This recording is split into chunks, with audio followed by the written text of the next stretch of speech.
Good morning, kings and queens. So I thought I'd hop on here and do a live chat. I wanted to give my thoughts about the whole Chadwick Boseman situation. Like I just woke up and I went on Instagram and I saw that Chadwick Boseman passed and I was shocked. I was like, this can't be real. This is not happening. Like the Chadwick Boseman is gone.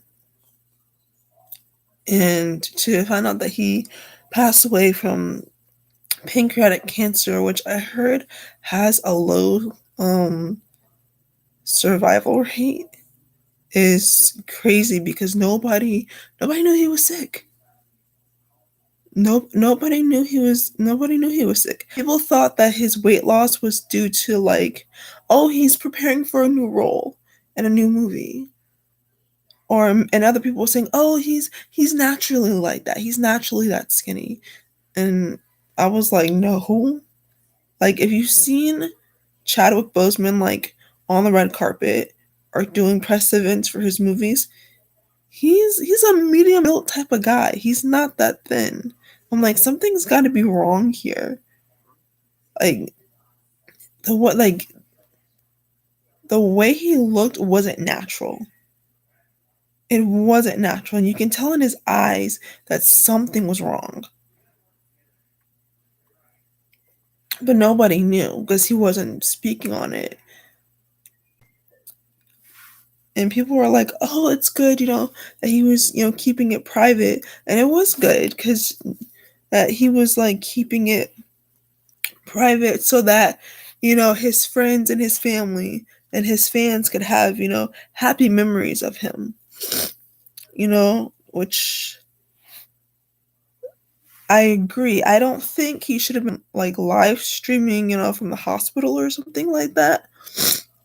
But I think he should have been live streaming from his house at least. Just giving a final goodbye. A lot of his fans didn't get a final goodbye. He just left us. I've been a Chadwick Boseman since 42. The Jackie Robinson story. That man is an amazing actor. The pure talent and the raw talent this man had. Like watching watching him during watching him during that Black Panther press conference talk about these little boys who were terminally ill, talk about how they were holding on to the Black Panther movie came out,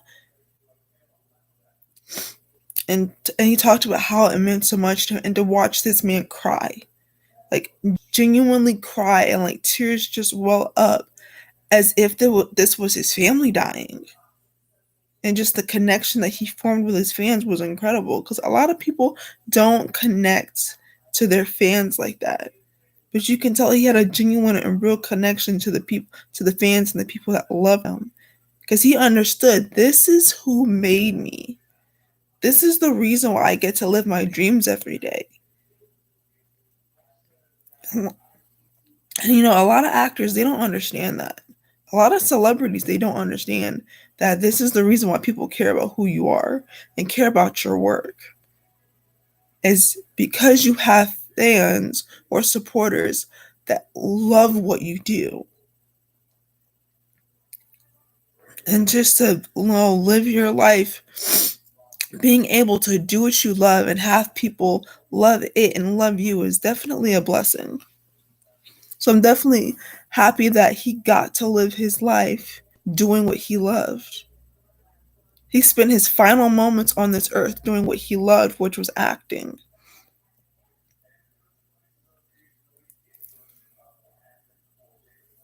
But I know he was probably struggling with,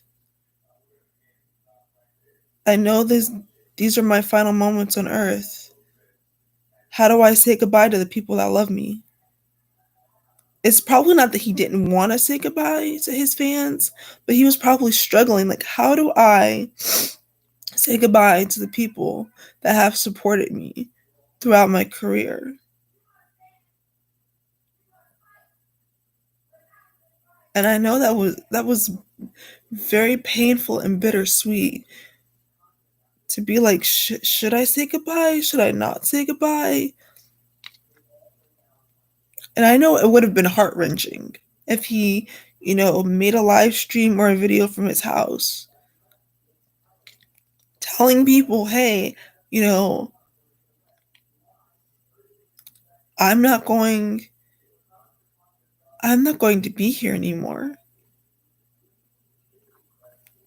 Not, like I'm leaving, not just acting, but this world that I love so much and the people in it.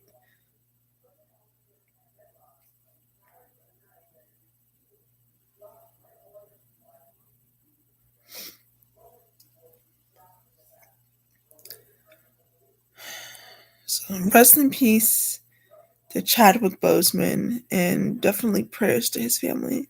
I cannot believe I'm saying this. I cannot believe that I'm saying the words rest in peace to Chadwick Boseman. Like, this world is so unfair. It is.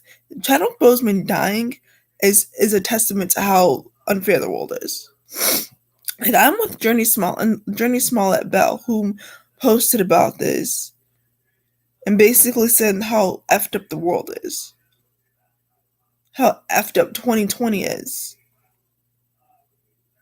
It's like we lost a friend, we lost a brother, we lost someone who did not make a career out of playing characters that degraded women or that used women as props for their own masculinity, especially black women. Like, you gotta give the brother props for that. And like anyone who doesn't, that's just disrespectful. Anyone that finds a way to not give this man his flowers that he so rightfully deserves for the impact that he's had on not just black culture but the world at large is a sick person. It's like, how can you not give this man his flowers? How can you not give this man his just due? He deserves every award, every accolade, every bit of praise that people are giving him. Because he was more than just a human being. No, I've never got a chance to meet him, and I'm wishing I had, because from what I've seen, this man is an incredible person. I don't know if he has children or not, but I'm definitely going to pray for his kids. Because losing a parent to anything is not easy.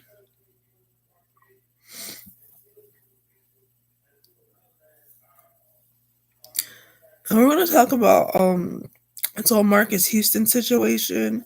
So Marcus Houston finally got married to his longtime fiance. I think her name is Maya. I don't want to butcher the poor girl's name.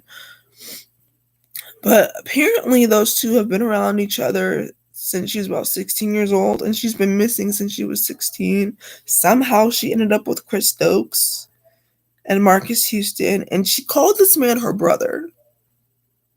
Like, she was on Instagram posting pictures of her and some friends and Marcus Houston calling this man her brother. Now, I don't know about you, but I'm not marrying someone, let alone dating someone that I call my brother.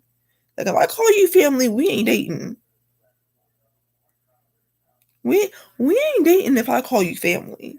Like, if I'm out here calling you my brother, you calling me sister or sis or whatever, we ain't dating.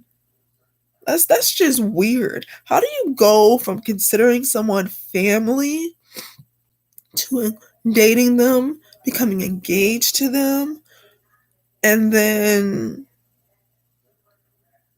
like, that's just weird. Everybody's talking about how weird it is that he's like 30 something and she's 19, which is weird. I think it's weird. People are like, "Oh, she's an adult. She's 19 years old." The man is like a whole entire decade older than her. Like, he's like decades older than her. That is weird. And people said her parents gave her permission to date him. And so why would you give your daughter permission to not only date a man that's way older than her, to date a grown man, but you gave her permission to marry this man? And how did her parents give permission for her to date and marry Marcus Houston when she was missing, when they reported her missing? Because if you don't know the story, she actually ran away from her adopted parents to go be with her birth mother. So how are you gonna give permission for a girl that you reported missing to date and marry Marcus Houston? And see, that's the thing. Why are these parents basically giving their children to these celebrities? It just reminds me of the whole Michael Jackson situation. It's like, why are you letting someone you don't know watch your kid? Oh, because he's Michael Jackson. Oh, because he's Marcus Houston. You don't know him. You know his music.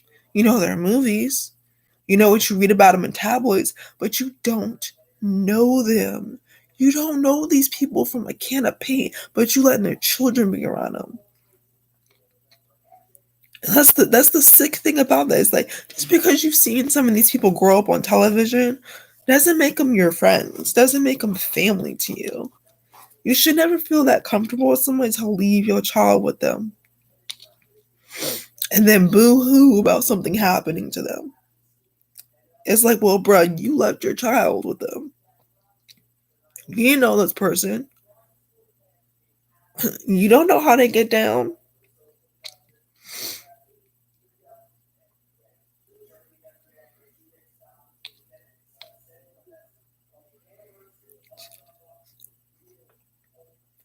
And I believe Michael Jackson is innocent, but he left himself susceptible to these types of things.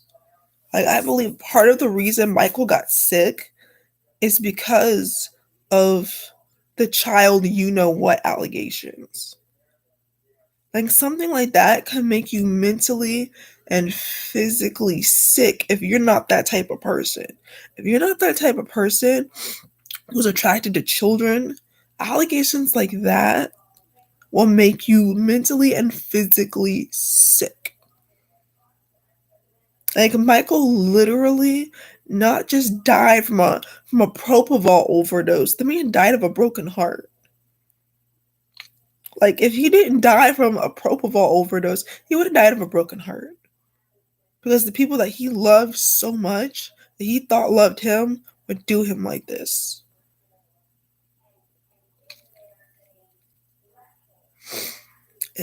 And, and I believe Michael Jackson should have had somebody around him to be like, yo, Mike, you got to watch out for this. Like, no person in their right mind leaves their children with somebody they don't know. They probably thought of Michael Jackson as like a celebrity babysitter. Like, oh, Michael Jackson is interested in hanging out with my kid, and this is great. Okay, that's all well and good, but you need to be there with your child. Just like this whole Maia situation, her parents should have been there with her. But then again, this little girl was reported missing. So when people are saying, "Oh, her parents gave permission for this man to date her," and it's like, how can they give permission for their child to date Marcus Houston when they reported her missing? Her adoptive family reported her missing. And her biological mother can't give her permission for nothing because she has no rights to her. You can't legally give permission or consent for a child to do anything if you have no rights to them. And people are gonna be like, "Oh, that's her biological mother." Yes, that's her mother in the biological sense. But on paper, that's not her mother. On paper, somebody else is her mother. And if they knew if they really knew what happened to her and that she wasn't missing and they just reported her missing, that's sick. That is sick. If these people knew where she was, because that's the only reason why they could give her consent to marrying and dating Marcus Houston, is because they knew where she was. But they knew that they were going to get in trouble with the law if they found out. If anybody found out that they forked their child over to Marcus Houston.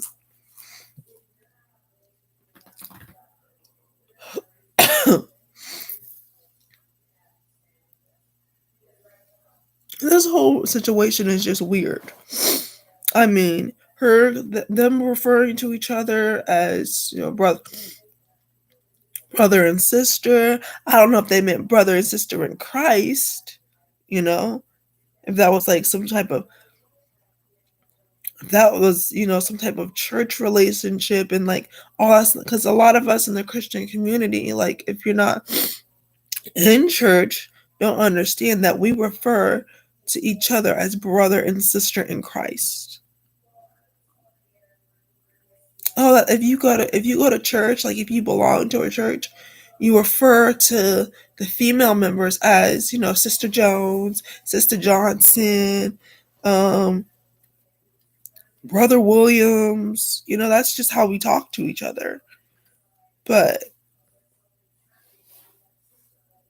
if they had some type of like non-spiritual, like sister and brother type of relationship in which they considered each other actual family instead of like just family and like, well, I don't see it.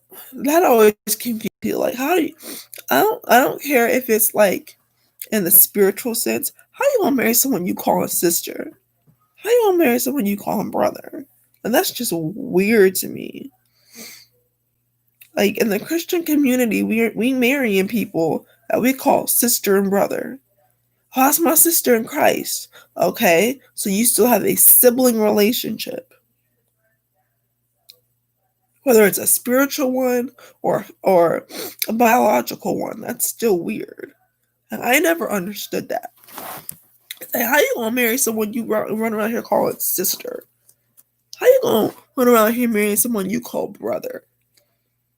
And I don't care if it's like a spiritual type of thing. To me, it's just weird.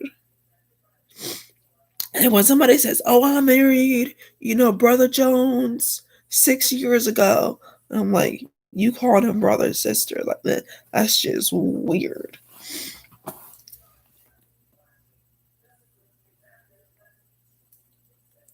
Anyways, so Omarion is coming out with a documentary on Zeus, and it's about B2K. But I was hoping that he would talk about, B2K and IMX, aka Amateur. Since they were both signed to the same label, I was hoping that he would spill all. I want to hear all the TUGT. I want to hear like if for all my Generation Zers out there, TUG was the record label that Marcus Houston and Omarion were signed to. I think both Marcus Houston and Omarion were signed to TUG. I want to hear everything that went on. From why Janae Aiko's music was never put out to all the allegations Raz B was making. Because I know this B2K documentary is going to be some bullshit. It's going to be some bullshit. It is. It's going to be the truth about B2K according to Omarion. Which means Omarion probably going to be talking about how, Raz B, Little Fizz, and J Boog all lied about Mark and Chris Stokes not paying them what they were owed for tours, for movies. Because the You Got Served movie was created under the TUG brand. That was a TUG production, which is why you had all TUG artists or all TUG affiliated artists on the soundtrack.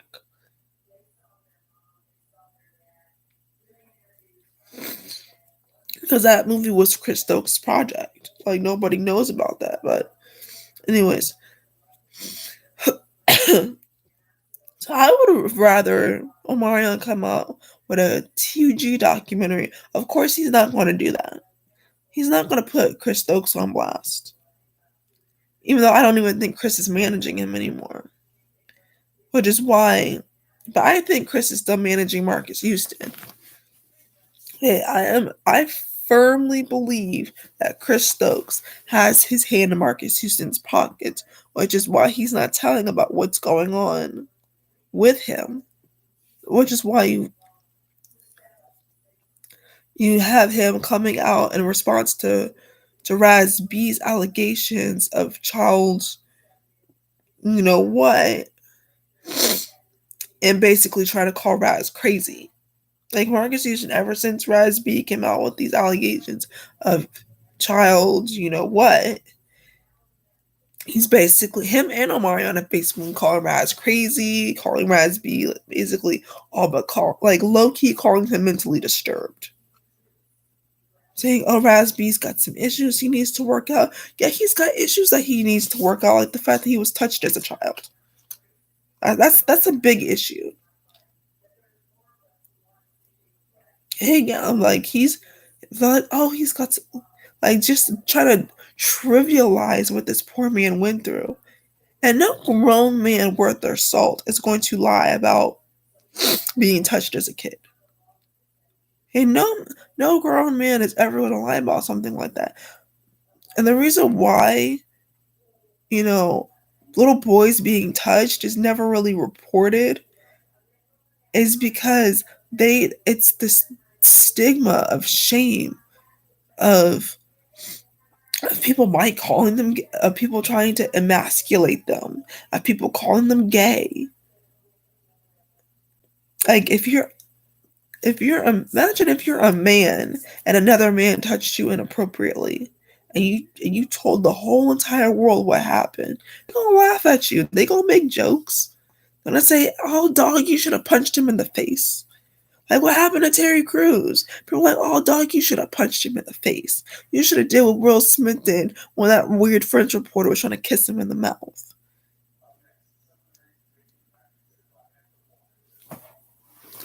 People don't understand, and I'm not defending Terry Crews, but I'm defending his actions to not punch that man in the face, because he's just like, look, there's people don't understand there's a difference between Terry Crews and Will Smith. Okay, Will Smith is, for all intents and purposes, a light-skinned black man. Okay, Terry Crews is a tall, dark-skinned, very muscular black man. They would have blackballed him with the quickness, the same way Hollywood is blackballing Nick Cannon. We're gonna talk about that too. We're gonna talk about how Hollywood is basically blackballing Nick Cannon. And the Nick Cannon situation is proving that black folks do not own anything. Because if black folks truly owned anything, you would have Oprah Winfrey, offering Nick Cannon a job at the OWN network. You would have Ava DuVernay offering him a job. You would have Shonda Rhimes offering him a job. The thing is, Shonda can't offer him nothing because a lot of the shows that she creates are on white networks, owned by Viacom. See, people don't understand is a lot of these black-owned shows, these supposed black-owned shows, are on networks that are owned by Viacom. Like, Viacom still got their hand in black pockets somehow. People are like, well, why doesn't, Shonda Rhimes offer Nick Cannon a role in Grey's Anatomy? She can't. Grey's Anatomy is on a Viacom-owned network. They ain't gonna let her hire Nick Cannon. Shonda and a lot of other black creators don't have total creative control over their intellectual properties, but they have you thinking that they do.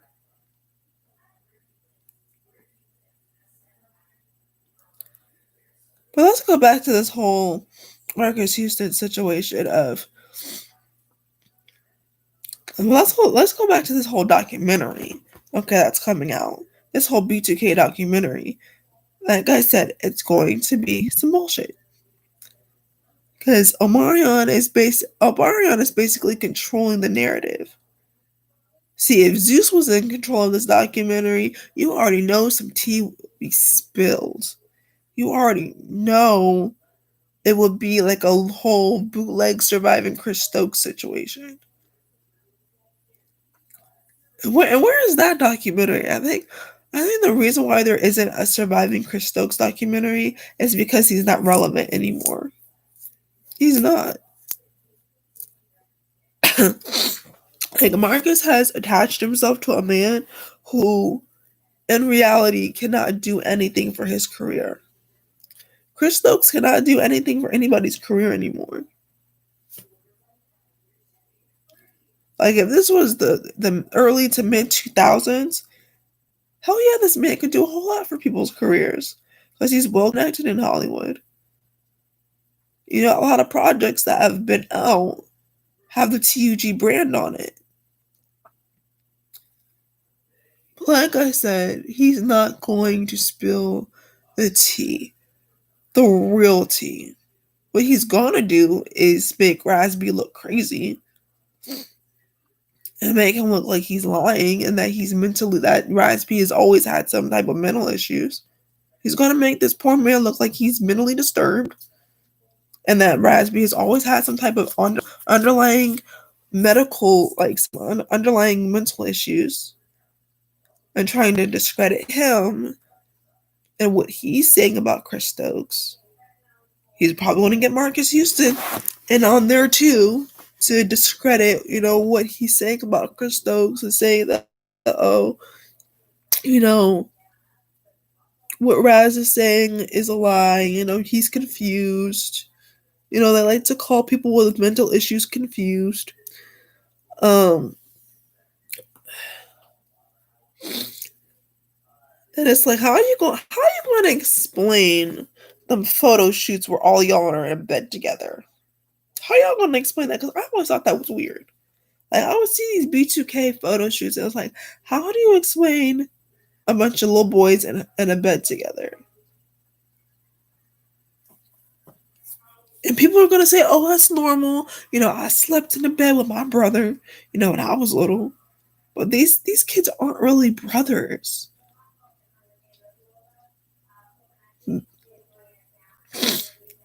They were close because they were in a singing group together. They were, like family because they were all on the same record label. But they're not really brothers. So them sleeping in the same bed together is just weird. That photo shoot of them all in a bed together just was weird. It's like, what fantasy? And that's basically what these male R&B groups are. They're fantasies for women and girls. Like, what girl is having a fantasy about a bunch of boys in bed together? I know I'm not. If it's going to be a bunch of men in a bed together, like as a heterosexual woman, I want to see a woman somewhere in there. I want to see a girl in there somewhere. Like if you put a bunch of dudes in bed together, throw in some chicks. Okay, I want to see some females in that bed, or else it's just gonna look weird to me. There's nothing wrong with being gay or being bisexual or being a lesbian. I'm not saying that, but as a heterosexual woman, and that's who you're marketing these guys to, as heterosexual women and girls, I want to see some girls in that bed. I want to see some sexy girls, of every persuasion, dark, light, Afro-Latina, European, Latinas with, some native blood in them, in that bad, or else to us as street women, it's going to look a little. I'm strange is a bad word to say. To say it's gonna look a little. It's gonna look a little different. It's gonna look, not what we perceive as normal.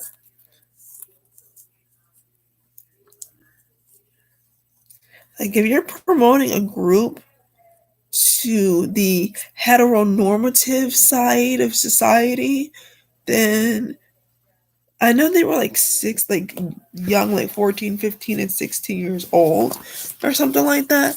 But, and they were trying to make it, that photo should, I guess, look like, young boys at a sleepover and stuff like that. I guess that was the direction he was going. I don't know.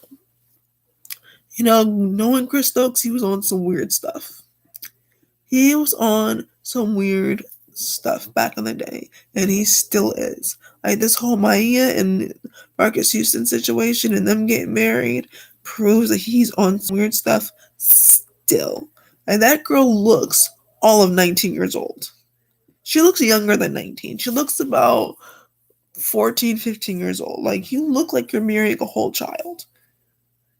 It's not just the fact that this girl is 19 years old, it's the fact that she looks like a child. Like, you look like you marrying somebody's baby, literally. She doesn't look like an adult. She looks like a child that's still in high school. And that's coming from a person that doesn't look very adult-like themselves.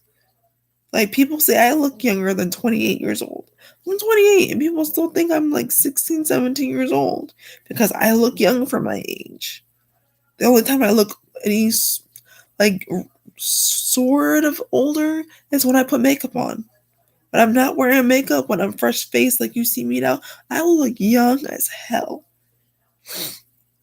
This girl looked young as hell. It looked like he was marrying a 16-year-old child. It's just weird. Like, she looks like a baby. This don't look like no grown woman. Their wedding photos look like he's taking his baby sister to the prom. When Tasha K posted their wedding photos, it looked like he was taking his baby sister to the prom. It did not look like a wedding photo. It looked like a prom picture.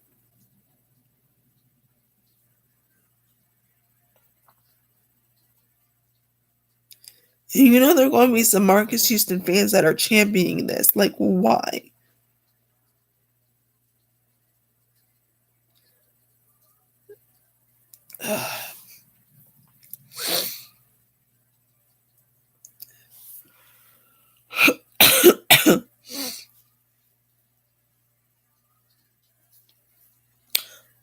So anyways, moving right along, we're going to talk about Pastor John Gray.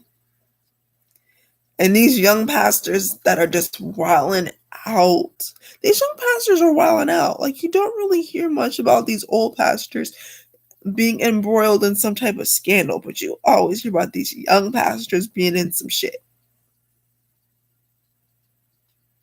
Like, going to church, like, I would hear, like, the younger pastors preaching about their wild days, preaching about their hoe phase. Well, apparently a lot of them haven't gotten out of their hoe phase.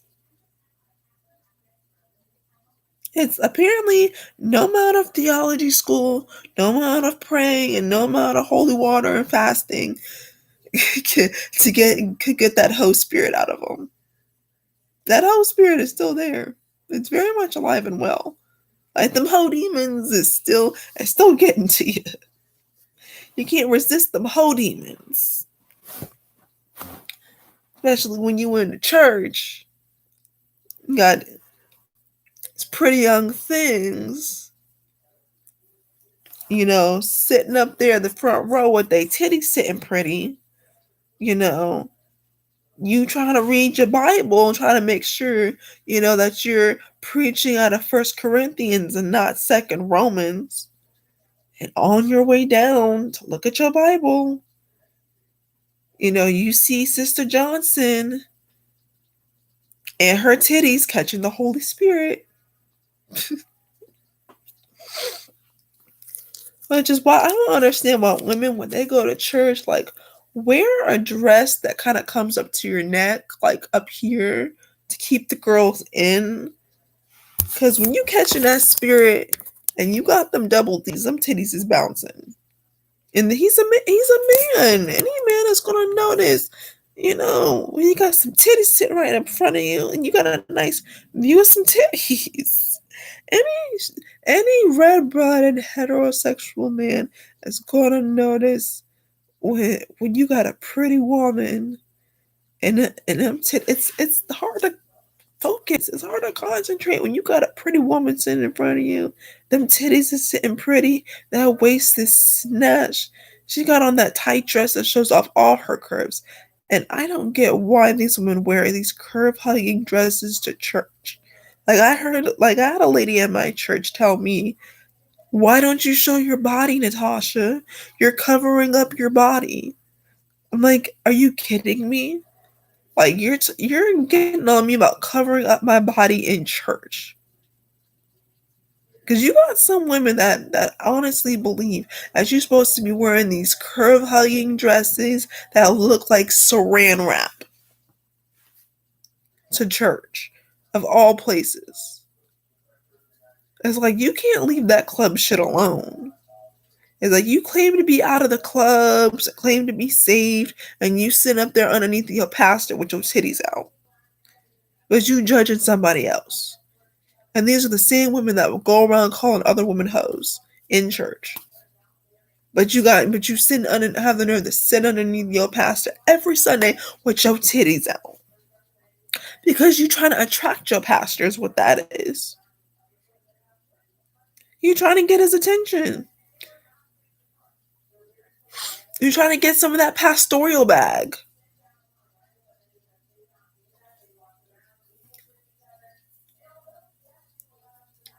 We're sitting up in the front row, we're having like deacons and having deaconesses sitting in the front row of church. Right in that middle pew, you got a good view of some titties. you got a good ass view of some titties, and you like right there, like your pastor ain't got no choice. Poor man ain't got no choice. But on his way down to looking at his Bible, he just happens to make eye contact with your titties. And now you got all the other women in church talking shit. Calling pastor all types of names and saying y'all going together. Because his eyes accidentally locked on your titties because you have them sitting up there in church. But anyways, so Pastor John Gray, who gives me very much like the preacher who was caught eating some cookie. He was caught on camera eating some cat.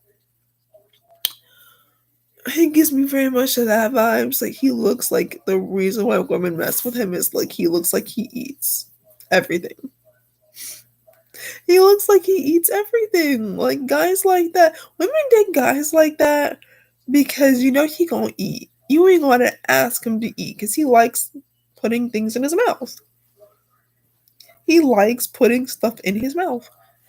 Like, you don't have to ask for it. He just, like, he likes to eat.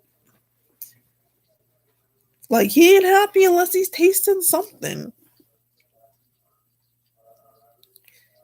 Like, am I lying? I'm gonna tell the truth. Big boys ain't happy unless they eating something. Just like big girls. A lot of dudes will date big girls because big girls like to put things in their mouth. They like to have something in their mouth.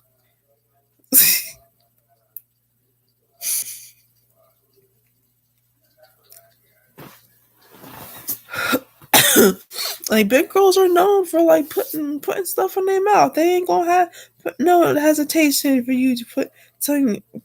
You ain't gonna have to ask twice for her to because she like having something in that mouth. Am I right or wrong? I mean, come on now. Anyways, Like Pastor John Gray to me looks like he eats more than pizza. He just gives me that vibe like he eats more than pizza. Like he can't do anything else sexually because he's big as hell. So what else is there? To compensate for the fact that you ain't gonna find it and ain't no woman gonna take the time or the energy to go looking for it. Ain't no woman gonna take the time or the energy sweating out her edges, sweating out her weight, her lace front, lifting up that stomach just to get what she wants. She's not gonna do it. I mean, tell me in the comment section if you would date a big dude. Because Pastor John Gray is shaped. The man is shaped like a biscuit. The man is shaped like cookie dough. The man is shaped like a bucket of KFC. He looks like a 6-piece bucket with some what green beans, biscuits, and mashed potatoes and gravy on the side. I think he gives me very much 6-piece combo teas. He looks like a 6-piece bucket from Popeyes with some dirty rice and some collard greens on the side and a biscuit. Like he looks like that's what he eats all day long.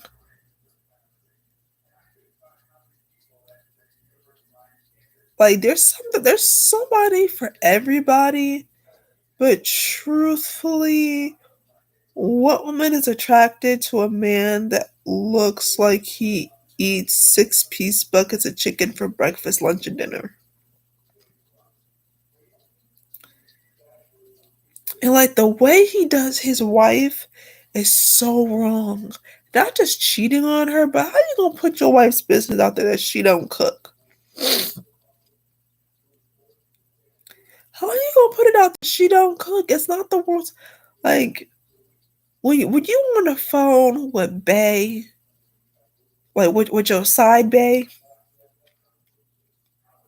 First of all, we don't want to hear. First of all, they don't want to hear you talk about your wife, your girlfriend. Like I've never met a side chick before, but I've dated dudes that have been fresh out of relationships and will talk about their ex-girlfriend. Like a guy I dated, I was in an on and off relationship with for a couple of years. He loved to just talk about his ex-girlfriend. He loved talking about this woman. And it's like, I don't want to hear about her. I'll let you vent about her because I like you and I can see how much pain she's causing you.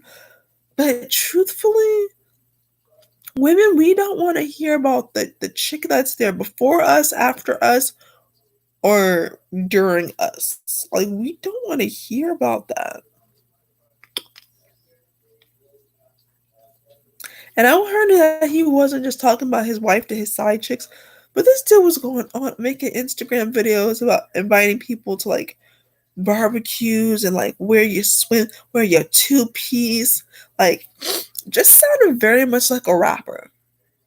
Sounded very much like your favorite rapper during a trying to get laid, basically. Like, oh, bring your 2-piece, bring this. I'm like, bring your 2-piece. What type of pastor has a party where he's inviting women and telling them to wear their 2-piece? Like, I've never known a pastor to throw a party, like, when they throw barbecue, like, my pastor throws barbecues, he ain't gonna be telling y'all to wear no 2-piece.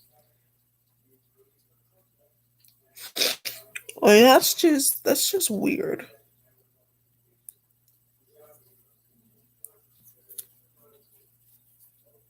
And I heard Homeboy was lusting, like talking, like making these videos, talking to his side chicks, lusting after pizza. Like he was lusting after pizza.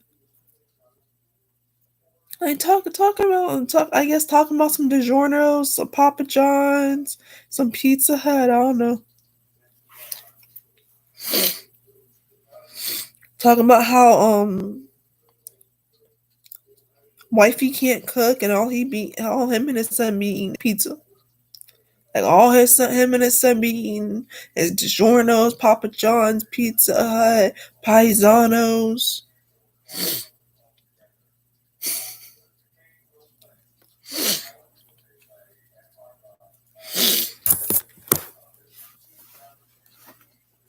Me personally, I would just divorce him. I would divorce this man. Like, no way in the world am I going to be humiliated by my husband cheating on me with other females. And watch what I say about this. Okay, there's going to be a video that comes out about him eating some cat. Watch. There's going to be a video surfacing of him servicing another woman. That's not his wife. Now, we ain't seen this man cheat on his wife because he's, smart enough to not let himself be videotaped. But what's to say that some chick is not going to videotape him gobbling the cookie like that other pastor? What's to say? Because you got some women out there that like to videotape themselves having sex. You have, it's not just men out here that are doing this now. It's women out here that are doing it too.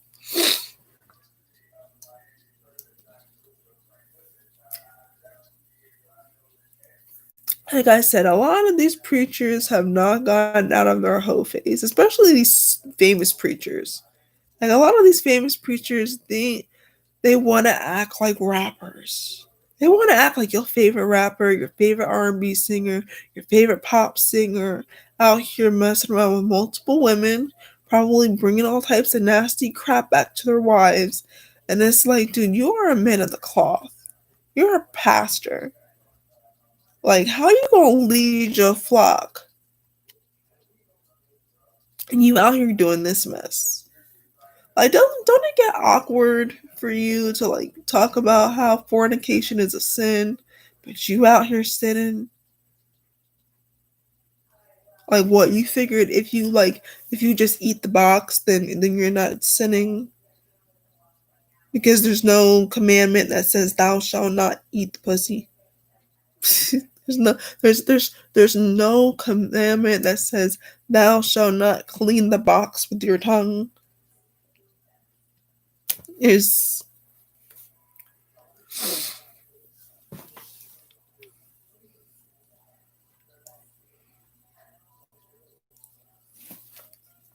But anyways, if I was his wife, I would not want to touch him afterwards. I would not. I would make his big behind sleep in one of our many guest bedrooms because they probably got a big old house with like 50 million rooms. Like I would be like, look, you sleeping on the other side of the house. You ain't sleeping in this bed because I don't know what you got.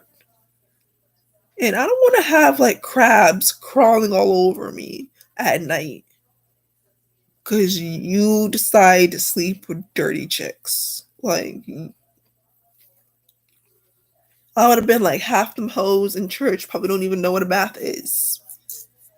Like, half them heifers be smelling like a damn open air fish market in Victoria's Secret. Like, you ain't sleeping in our bed anymore. I'm like, I'm done. You're sleeping on the other side of the house. Like, until I can, like, on some Will and Jada type shit, so I can figure out a way to leave you. So I can figure out a way to leave you that's not gonna make me look bad. Just trust me, homegirl probably is looking all types of embarrassed that her husband is out here cheating on her. And it's not just because he's overweight.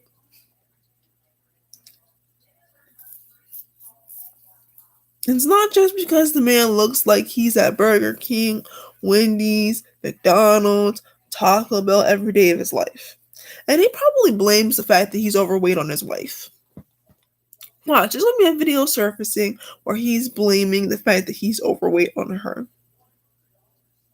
He's gonna be like, oh, it's her fault that I'm overweight because she don't cook. She don't cook no healthy meals. I'm forced to eat out every day, me and my son.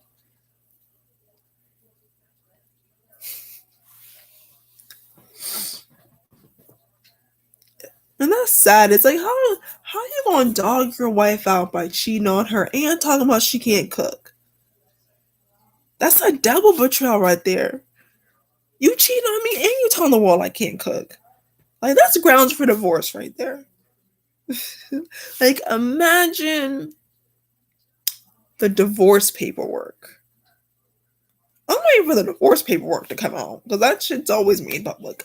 I'm ready for the divorce paperwork to come out because I'm messy like that. I want to see the divorce decree. It's gonna be like it's gonna cite infidelity, him telling other women I can't cook, him online talking to other women about pizza, him online talking to other women about my son, and he's probably had other women around his child. What? What? Oh.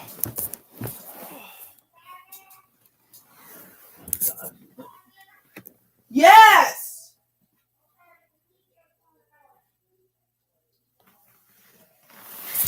Why does she bother me about? Anyways, he's probably had other women around his son. He's probably had other chicks around his son. Like he seems like that type to have his side chicks around his son. To have these he probably takes his son with him when he goes to cheat on his wife. Which is also just which is also trifling because some men will do that. Some men take their children along with them when they go to cheat. Like, oh, like daddy, they be like, daddy, where are we going? Oh, we going to daddy friend house, for a little while.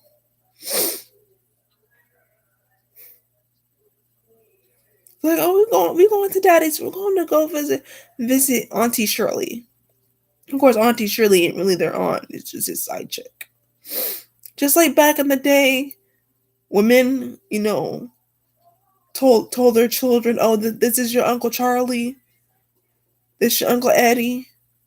This your Uncle Marvin. Because dudes like that just have old dude names. For some reason, it's like, why do guys like that have old man names? Like old, like dudes that are willing to like try to come between a woman and her children. They always have old man names. That's just some random thoughts. But anyways, I want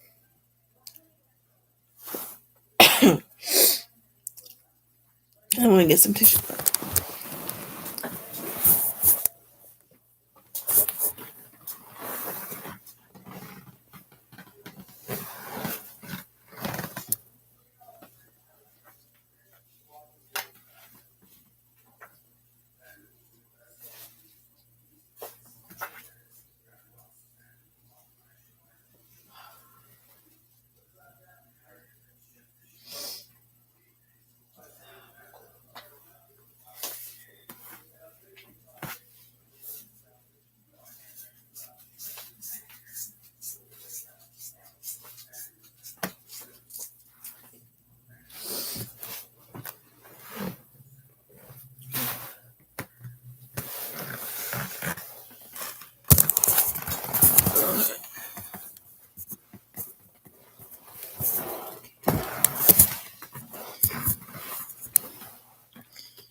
Okay. Like I was saying,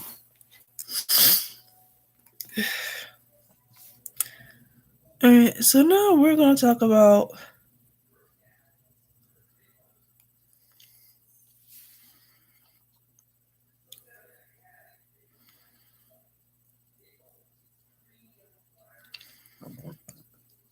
how my clumsy behind fell into a damn ditch. What was that? A ditch? It was like an opening. Like a concrete opening in the middle of the street in front of a water main.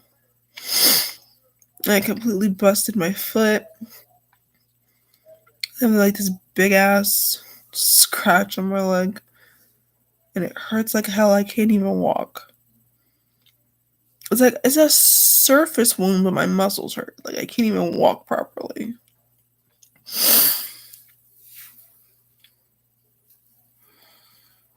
My leg is like I'm like pain still. I want to go to the doctors and see about my foot because I think I bruised. I think I bruised the bone.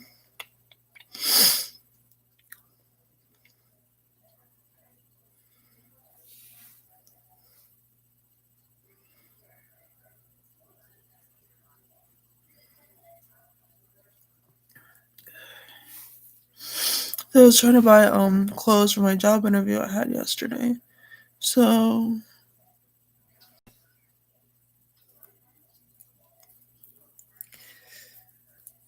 I'm in a whole lot of pain right now. Like I'm struggling to take this daggone band-aid off that I had on my leg for 3 fucking days now.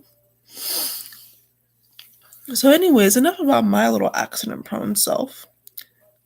Because every other day it seems like I'm hurting myself.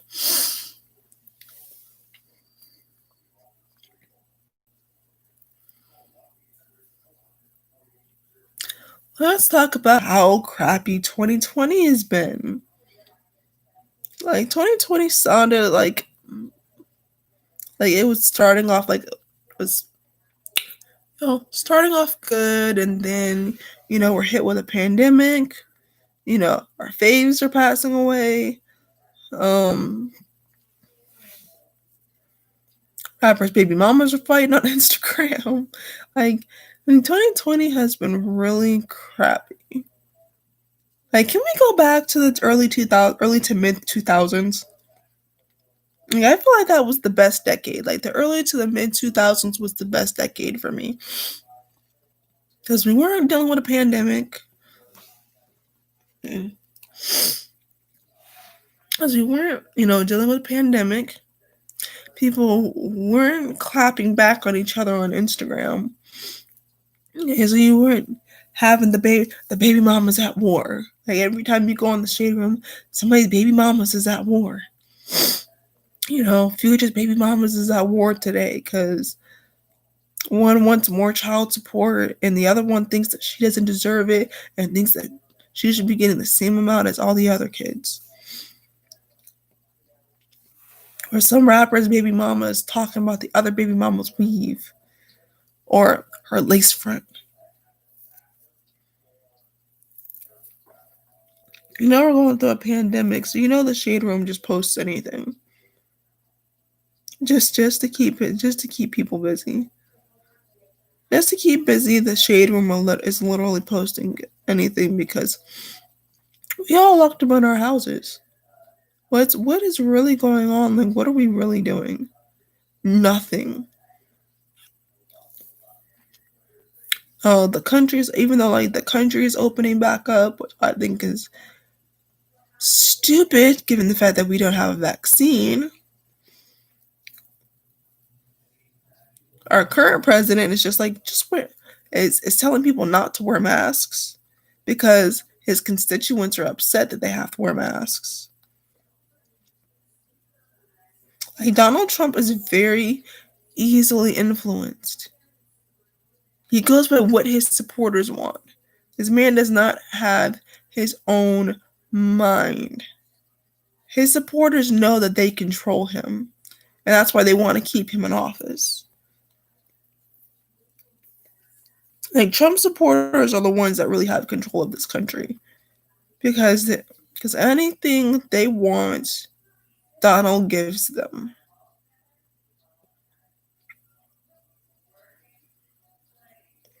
And that's a scary thing. Because a lot of these people, whether they want to say, and I know it's a taboo thing to say, oh, my nose is running.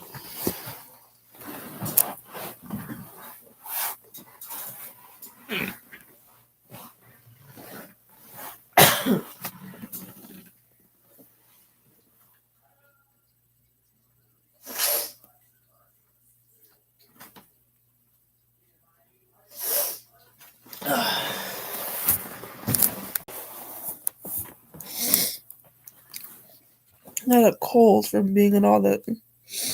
It's raining here, so kind of cold from being out in the rain yesterday. So, like I was saying, Donald Trump is controlled by his constituency,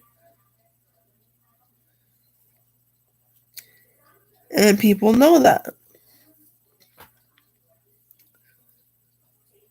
and that's why you got some people in the black community that are willing to praise Donald Trump because they know that Donald Trump is controlled by his supporters. Like, so if we act like we like Donald, we're gonna get what we want. We're gonna get our reparations. We're gonna get better school systems. We're gonna get rid of redlining. We're gonna get rid of redlining. We're gonna get rid of all of these institutionalized racist systems that are keeping us from advancing in this country. And it's like,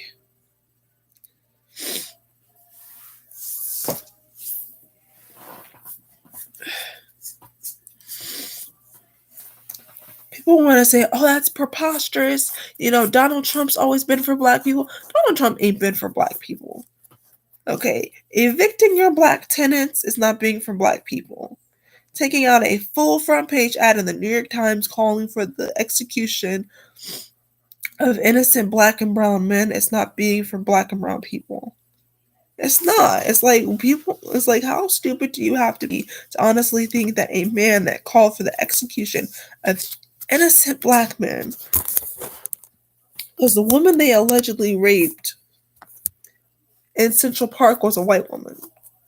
And that's what people need to understand. The woman that they allegedly RAP'd was a white woman. You think Donald Trump would come out in full force if these men were accused of RAPIGing a black woman? No. Donald Trump don't even like black women. Donald Trump called Omarosa a dog.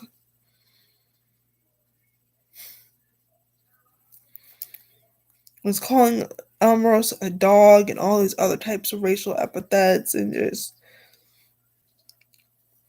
Okay, Donald Trump does not care about black people, period. Like, we're going to get together, with the black leaders, and we're going to do this, and we're going to do that. And it's like, this man had the nerve to criticize the Democratic Party for their lack of action when it comes to black people. And it's like, okay, but you have black folks that are still living in extreme poverty. You have black schools that are underfunded. Putting his little buddies in charge of the school systems have done nothing for black people. Because truthfully, they don't even like black folks. Donald Trump is putting people in charge that don't like black people, don't like brown people, and is trying to make it sound like it's for our own good. But more and more people are waking up and realizing me voting for this man was a mistake. I never voted for him. But his own supporters are waking up and saying, hey, me voting for this man was a mistake.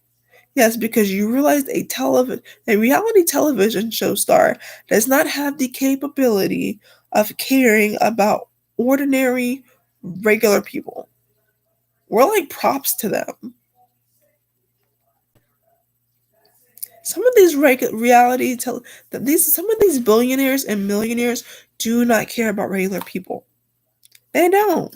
As long as they're making millions of dollars off of us, they could care less. And I'm not saying abolish millionaires and billionaires, but I don't expect these people to care. I don't. As long as they get my hard-earned money for something that they done created, that's all they care about. And they pretend to care about us so they can get our money. Like, I don't believe Beyonce is pretending to care about people. I think she actually does. And not because I'm a Beyonce stan, okay? Not because I've been a loyal member of the Beehive since Beyonce was in Destiny's Child. And by the way, I think folks shading Michelle and Kelly and calling them backup singers is wrong. Hilarious, but wrong.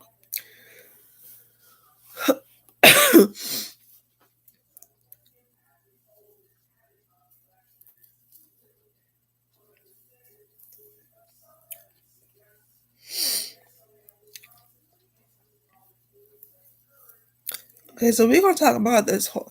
We're gonna talk about the amazing news that just happened. Okay, there's like for all you Aaliyah fans out there, and I know I'm an Aaliyah fan. Aaliyah's estate is actually fighting to get Aaliyah's music released. So we're gonna hear. Oh, we're gonna get some bops. We are going to get the bops that we desperately deserve. Because a lot of this music nowadays is trash.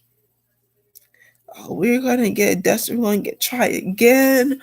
We're gonna get 4-page letter, like all the songs that we should have been getting decades ago. We're gonna get all the songs. We're gonna get Try Again. We're gonna get 4-page letter, More Than a Woman. Of course, More Than a Woman, 4-page letter, and Try Again were already released because there were videos for those songs. But there's a lot of unreleased music that we haven't heard from Aaliyah. So we're gonna get a lot of those songs with that Timberland and Missy Elliott sauce. Like Timberland and Missy Elliott need to get back in the studio. Okay, we need those futuristic beats. We need them bops to dance to.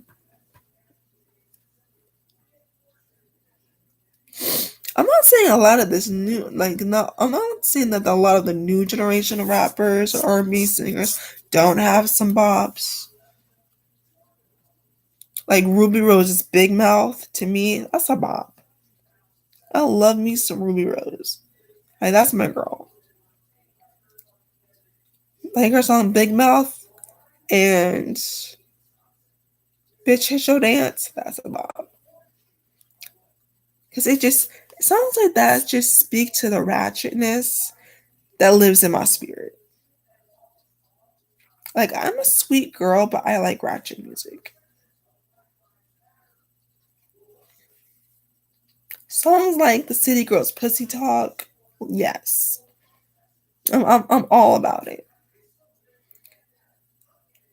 Of course, you got a lot of the OGs in the game that are like, oh, we don't want to hear this. Like, dude, you've been talking about some PUSSY, some cookie, some cat since forever. We've been hearing about you.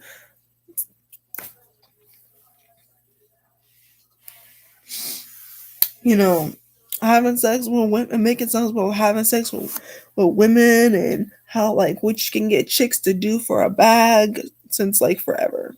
So calm down. Like, a lot of these old school rappers who have a problem with the City Girls, who have a problem with Meg Thee Stallion, a lot of them have made money off of the same music they make. Like, the same music Megan Thee Stallion is making is the same music that a lot of these older dudes and a lot of the old heads of hip hop have a problem with. It's like, how can you have a problem with these women making the same music you were making back in the day?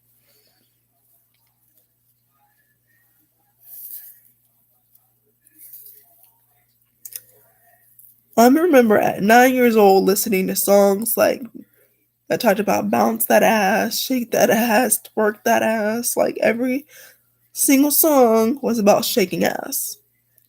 But you want to act all holier than thou and wholesome and act like you wasn't talking your shit about pouring money on and liquor on strippers. But you want to get mad at Meg for talking her truth.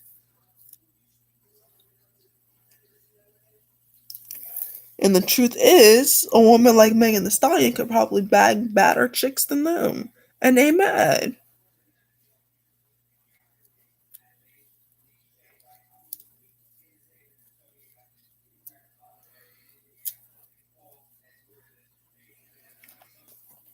And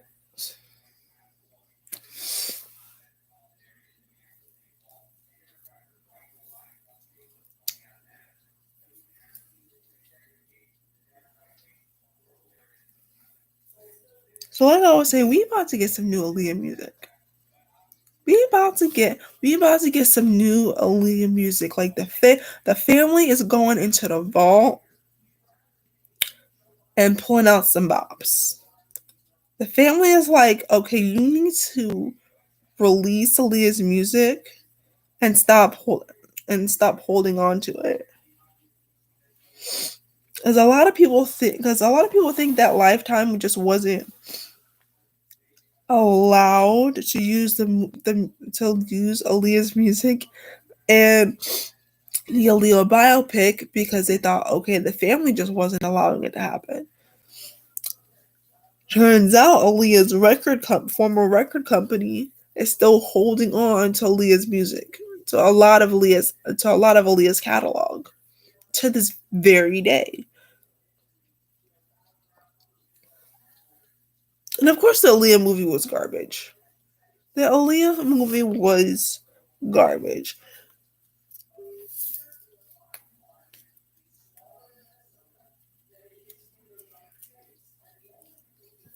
Urge.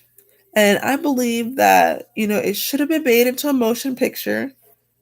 Aaliyah is much bigger than a Lifetime TV movie because they are very much equal opportunity when it comes to screwing up biopics. Well, isn't Dick anyone? So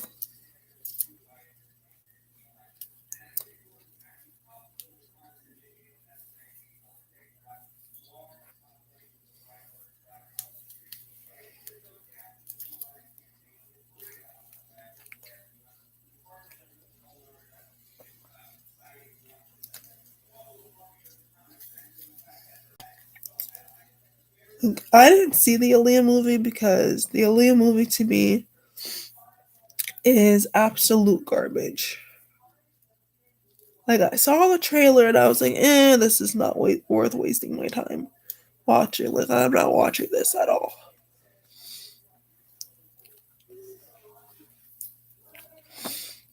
Like if you saw the Aaliyah movie on Lifetime, I'm sorry. That is like 3 full hours of your life you're not getting back. So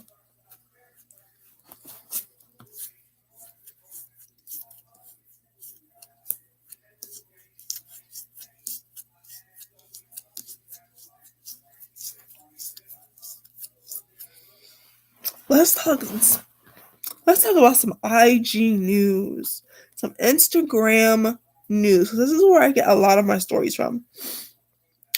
So I'm definitely thinking about doing a segment on my lives called IG news.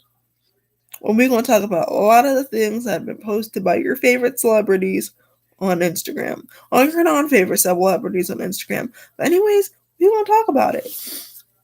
So I was scrolling down my Instagram feed, minding my own business, when I saw a post from UMC, which is the Urban Urban Movie Channel, about how they are parting ways with Masika Kalisha. If you don't know who Masika Kalisha is, she was a video vixen back in the days, like the latter half of the 2010s, back when you could actually get a bag as a chick being in a music video.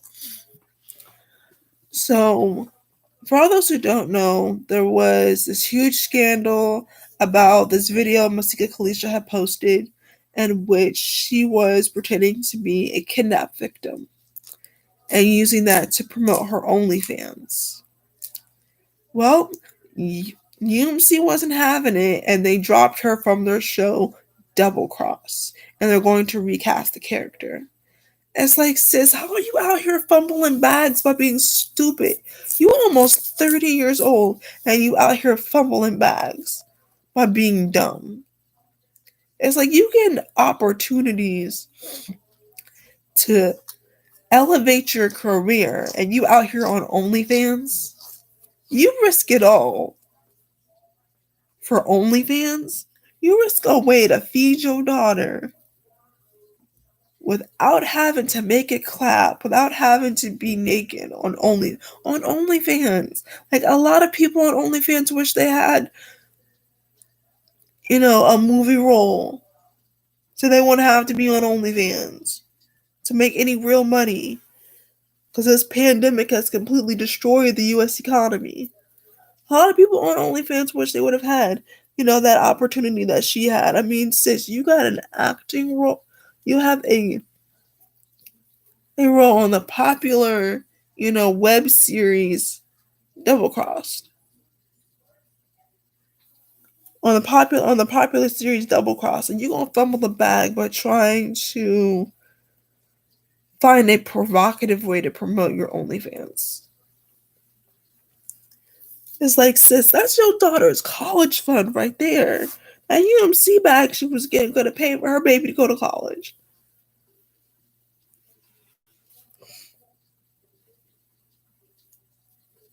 Of her own, and to get her off of OnlyFans. Like, sis, that could have been your ticket off of OnlyFans.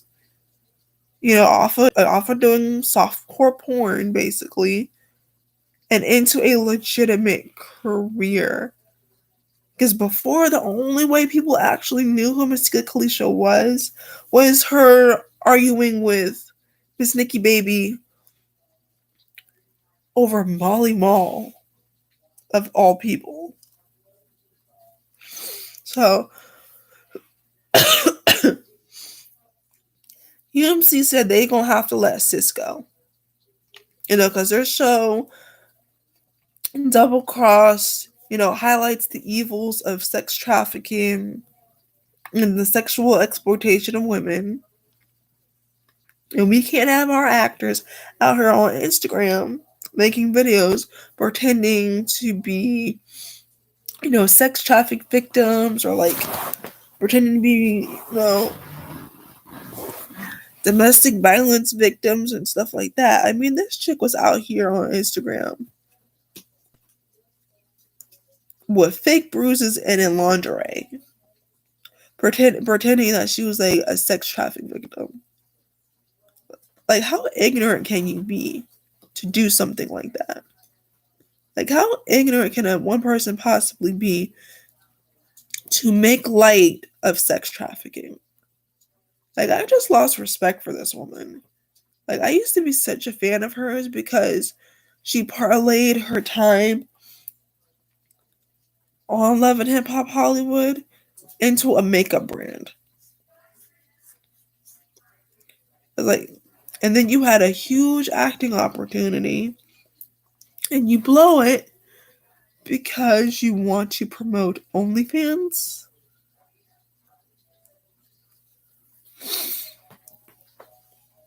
Like, I don't understand some people. Like, I would not be blown up. Like, if I had an opportunity to be on a hit show, I would not be out here trying to promote my OnlyFans. I would not have an OnlyFans account, first of all. And second of all, I wouldn't be out trying to promote it. Like, I would be focusing on my acting career, getting more roles. Those opportunities are available to you. You don't mess them up. Especially for, like, I'm not judging people that are on OnlyFans, but I'm just saying, like, that is not something you fumble the bag for, sis. Like, more acting roles could mean that she no longer has to be on Instagram talking about Fetty Wap. or attacking Fetty Wap's other baby mamas for clout, or promoting OnlyFans.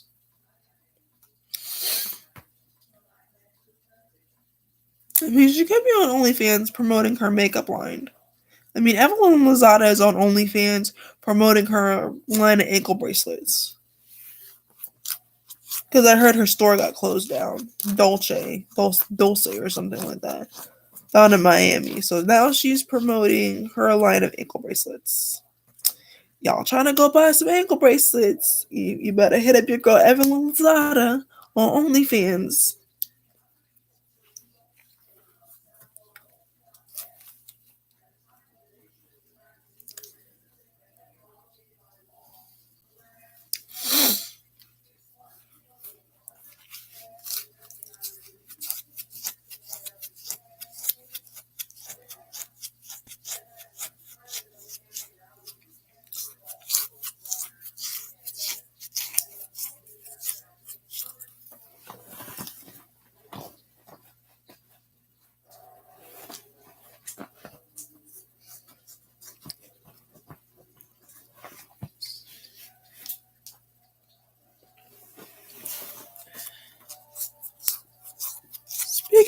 Speaking of Instagram, let's talk about how people are using shirtless pics to draw attention to police brutality.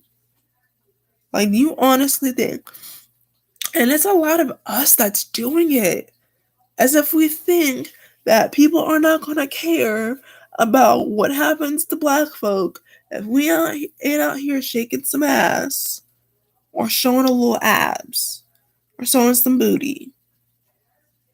Like, I've seen a lot of guys, especially guys, I've seen a lot of like male, Instagram influencers posting shirtless pics and being like, oh, now that I have your attention, call this number and get the cops who killed Breonna Taylor and Elijah McClain, charge the cops who killed Elijah McClain and Breonna Taylor.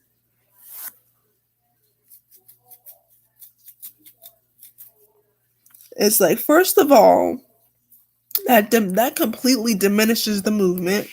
Second of all, we need a conviction. See, people think that it's just enough to charge these cops who killed Elijah McClain and Breonna Taylor. No, we need a conviction. Instead of writing, oh, charge the cops that killed Breonna Taylor, charge the cops that killed Elijah McClain. We need a conviction is what we need. We need these people convicted. Okay, we need actual jail sentences handed down. It's not enough for them to be charged for their crimes, but we need them locked up. We need them held accountable. If you and I can get locked up for killing somebody, they need to be locked up for killing somebody.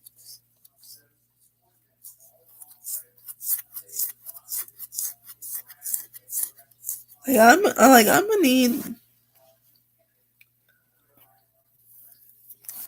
Like, they want to call, like, to me, it's just ridiculous that they are calling it social activism. Well, I'm an activist because I post look back at it pictures to get people to draw attention to police brutality. Like, girl, bye. Like, stop using the plight of black people to promote your ass or to promote your titties.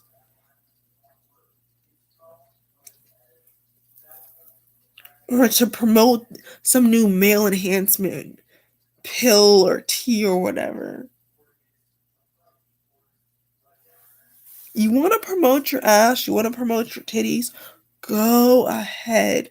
I'm not saying anything is wrong with that. Girl, do you. Boy, do you. But stop using the plight of black people to promote your body parts, to promote your modeling career. Because a lot of these people are using, Breonna Taylor and Elijah McClain to promote their acting careers, to promote their modeling careers. And FYI, I think ass shots are not modeling. Why not? Look to me, look back at it shots are not real modeling. Unpopular opinion. Look back at it shots are not real modeling. Just because you can post a pic of you looking at your ass in the mirror doesn't make you a model.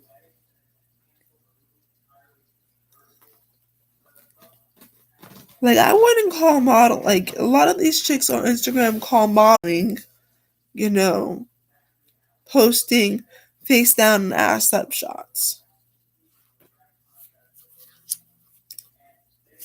Like that's modeling for a male magazine, but like editorial, high fashion magazines, they ain't posting pictures of that shit.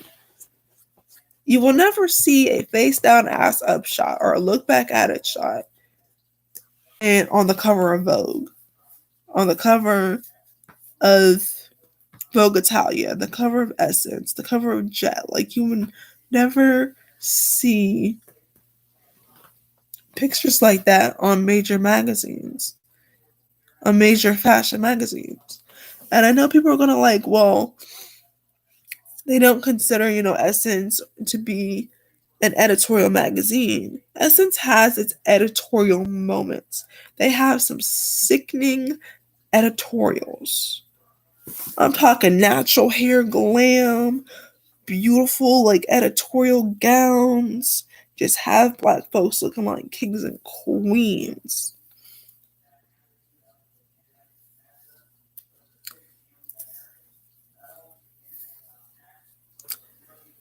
Anyways, this year pretty much sucks. So this year has pretty much sucked. The start of a new decade pretty much sucks. And that's big. Like when is 2021 going to get here? Like because what's going on in 2020 has got people scared about 2021. Like if there's a bunch of BS going on in 2020, what's going to happen in 2021? And please say we're going to get Donald Trump. Please say we're going to get Donald Trump out the White House. Are y'all going to vote? Is what I want to know. I want to know if y'all are going to vote. Okay, voting is the key. Like, don't get upset that we are stuck with this KFC built bucket idiot for the next 4 years. Because a lot of people let him discourage them from voting. A lot of y'all let him talk you out of practicing your right to vote. Talking about if I don't win this election, it's rigged.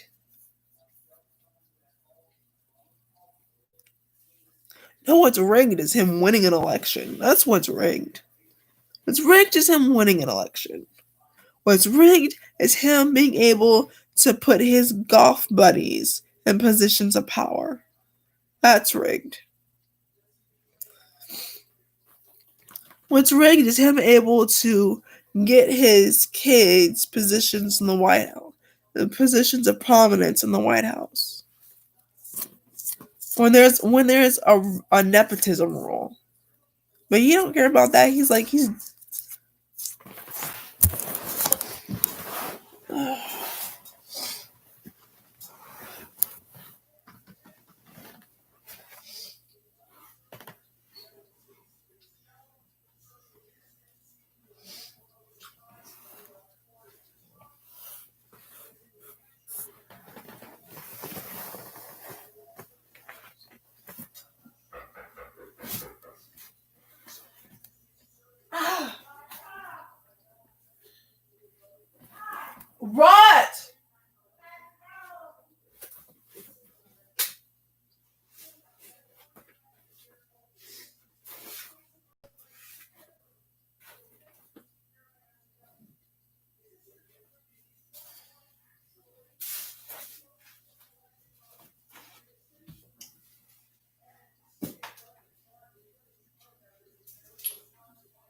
I'm back with breakfast.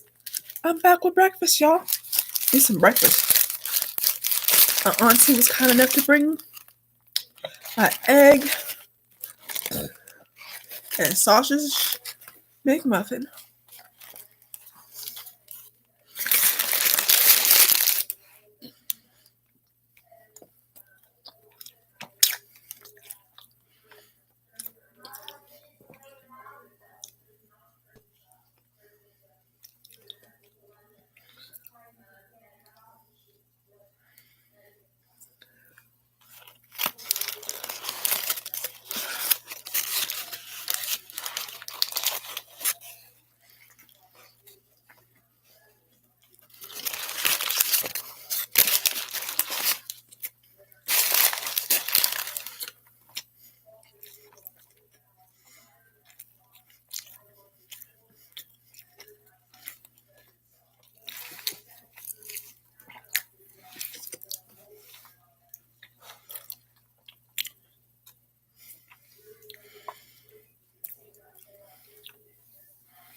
So speaking of OnlyFans, Bella Thorne made $1,000 on OnlyFans. And like the first hour that she had an OnlyFans page. If y'all don't know who Bella Thorne is, she used to be on Shake It Up. So on the Disney Channel. You don't know, a lot of these Disney stars are doing a lot to prove that they're grown up. So, I think one of them was one Disney Channel star was arrested for domestic violence. Ronnie Hawk, who was on Stuck in the Middle. And that show was on for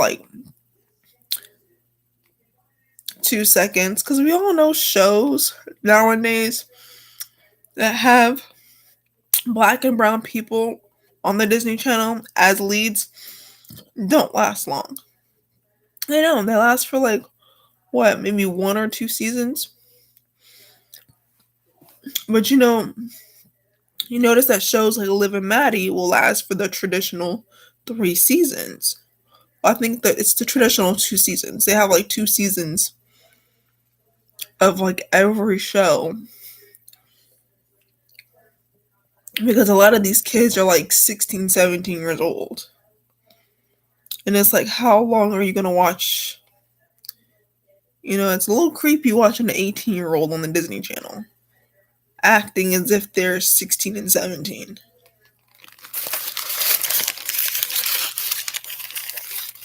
So Bella Thorne, people are upset. People were in their feelings because Miss Bella Thorne was making $1,000 within the first, hour of having in her OnlyFans page. Because you have a lot of people that do OnlyFans as a way to make supplementary income. Because the pandemic, a lot of us are out of work. A lot of us are on unemployment, even though unemployment pays a lot more than a job does. Which is sad, by the way. It's sad that you get more in unemployment benefits than you get in job benefits.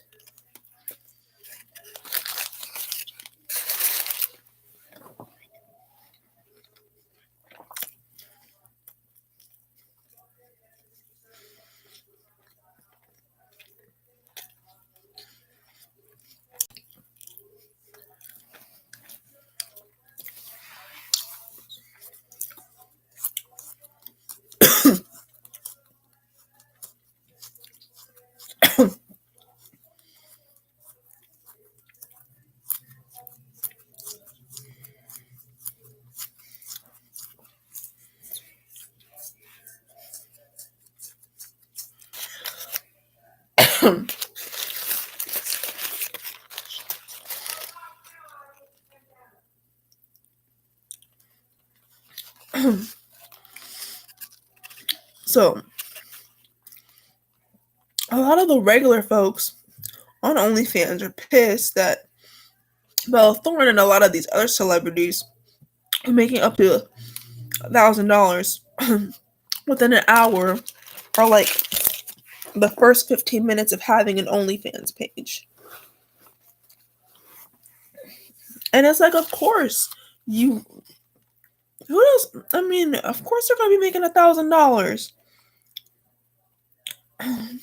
within an OnlyFans within an hour. Okay, who doesn't want to see their favorite celeb shake some ass? Who doesn't want to see their favorite?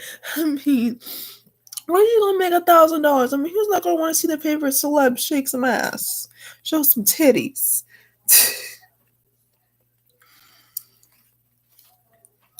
I mean, it's cute that you shaking your ass and you showing some titties, but if Beyonce's on OnlyFans shaking some ass and showing some titties, I'm paying $50 to see it.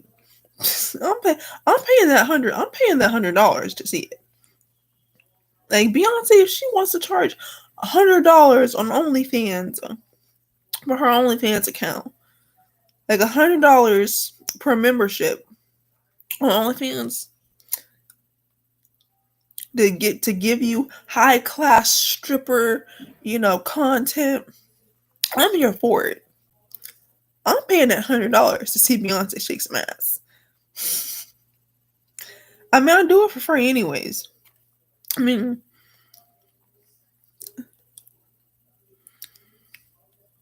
we pay like what, 40, like $100 anyway in concert tickets to go see Beyonce shake some ass. Who doesn't want to see Beyonce shake some ass in the privacy of her own home? I do. If Sierra started an OnlyFans, I'd be watching it. I'd be paying the $100 to see Sierra shake some ass. Because them 3 babies then gave her some ass. Because half her career was her pretending she had ass. But she got some ass, honey. She done popped out from 3 babies. Sis done gotten thick so she done had her kids. And if she wants to create a OnlyFans in which she wants to shake some motherhood ass, I'm paying $1,000 to watch it. Okay? Because Beyonce and Sierra and Rihanna shaking ass, it's art. Okay? That is art. Beyonce and Rihanna moving all that ass, that's art.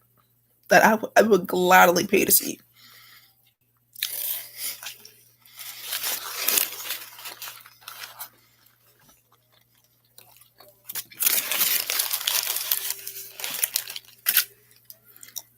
And people were definitely mad because allegedly Homegirl wasn't showing up titties. I mean, when people go to watch OnlyFans, we expect to see the same thing that we see on Pornhub. Okay? We want to see some toys. We want to see you shake some ass. We want to see you show some titties. Like, if we're paying sometimes $50 for a membership, okay, for what we can see on Pornhub for free, it better be good. Like, if I'm paying my hard-earned money to see you on OnlyFans when I can see the same thing on Pornhub for free, it better be good. I better be seeing some ass. I better be seeing some titties. I better be seeing, I better be seeing some eggplant and some sausage. That's what I better be seeing. If I'm paying for memberships, like, I ain't paying to see, personally, I ain't paying to see nothing. Okay? If I want to see, something sexy, I'll just go to Pornhub. It's free. Like, y'all paying like $20 to see somebody to teach you a cooking lesson. Like, watch me cook some eggs on OnlyFans.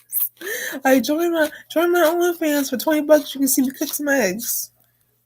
Like, you better be cooking some eggs in a thong and some heels. Like, people are starting OnlyFans to like, yeah. It's like, you better be cooking them eggs in a thong. Talking about, just subscribe to my OnlyFans to see me sell some ankle bracelets. You better be in some Rihanna X Fenty selling some ankle bracelets if I'm paying $20 for this. If you're a guy and you're talking about, subscribe to my OnlyFans, and I subscribe to your OnlyFans, and you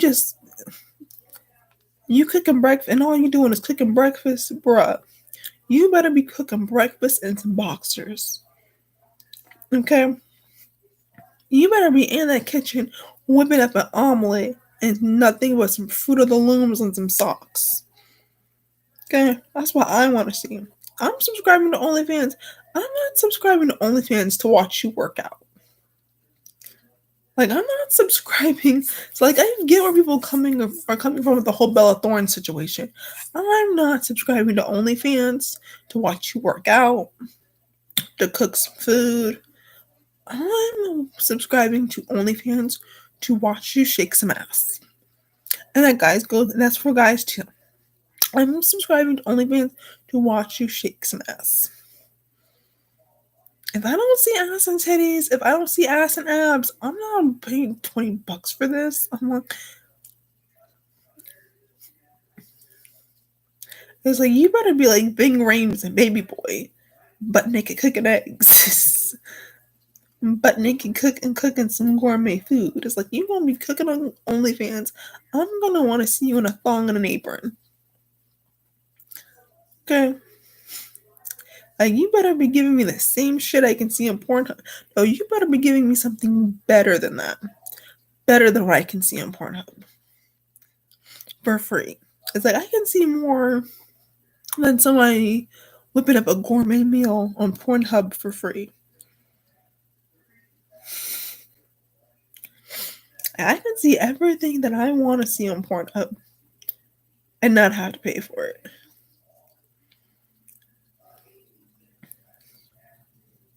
It's like, you go on Instagram and somebody's promoting their OnlyFans page, and they're in some. No. And some sexy lingerie, hair done all cute, nails done, toes done, and they're promoting their OnlyFans, and you're thinking you're gonna see some good shit, and then when you subscribe, it's some bullshit. I'm like, I'm asking for a refund. I'm like, give me my $20 back. I ain't paying for this shit. To like subscribe to my OnlyFans to see me work out. I'm like, subscribe to your OnlyFans to see you work out. I'm gonna be working out naked. A little bit. Little bit. No. It's like people are like, oh, subscribe to my OnlyFans to see my workout plan. I'm not subscribing to you. If you working out on OnlyFans, I want to see you work out naked. Like you better be in some Rihanna X Fenty. Like you better be in some Rihanna X Fenty working out. Like I want to see you do some squats and some Rihanna X Fenty. Okay, if that's what it is. Like if you start an OnlyFans page, I want to see some element of what OnlyFans is for. Like, okay, if you want to work out, cool. Work out and some Fruit of the Looms. If you want to work out, cool. Work out and some Fruit of the Looms. Okay? Work out and like some Rihanna X Fenty. That's what you're going to do.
Like, if Chris Brown started OnlyFans, I'm watching it. Like, I don't see why people are mad about celebrities starting an OnlyFans. I mean, I can see why they're mad. I mean, you can see a little bit why they're mad.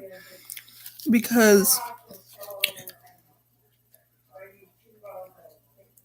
I mean, we're in a pandemic. The only way anybody's getting any money is through unemployment. I can see why folks are upset that you have celebrities on OnlyFans. But celebrities aren't making any money either. Like, no concert, nobody's performing concerts. I mean, nobody in the right mind is performing a concert during a pandemic. Show y'all what I'm wearing.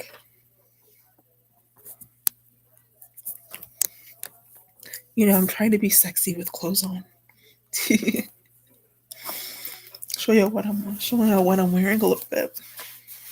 You know, I'm trying to be sexy with clothes on so I don't get in trouble.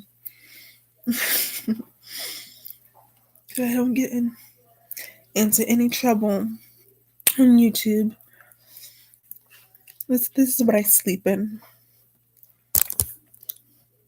You like my pajamas?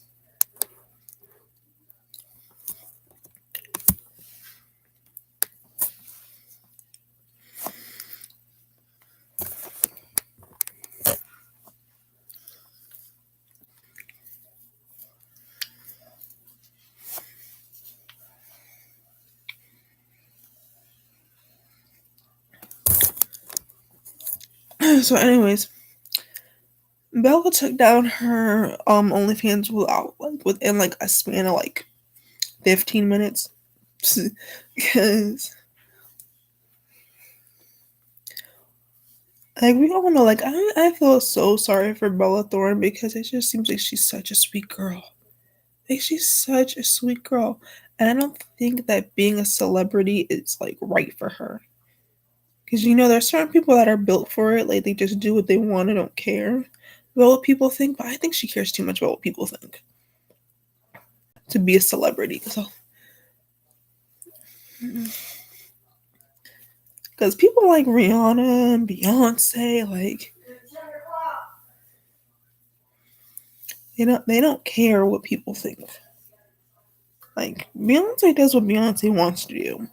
You like it, cool. You don't like it, she don't care because she knows there is a market somewhere for what she does.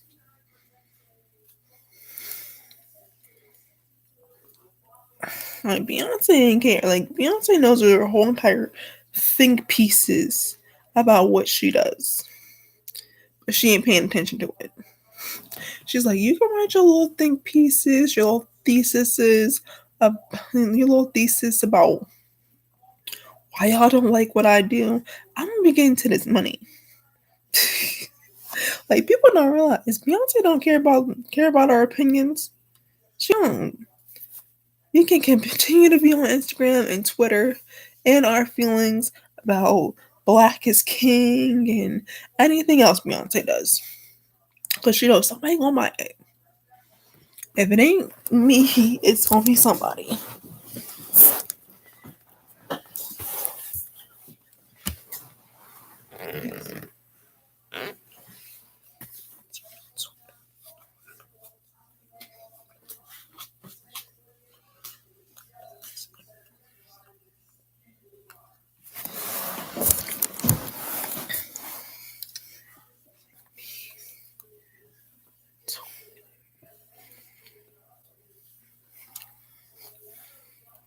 Like,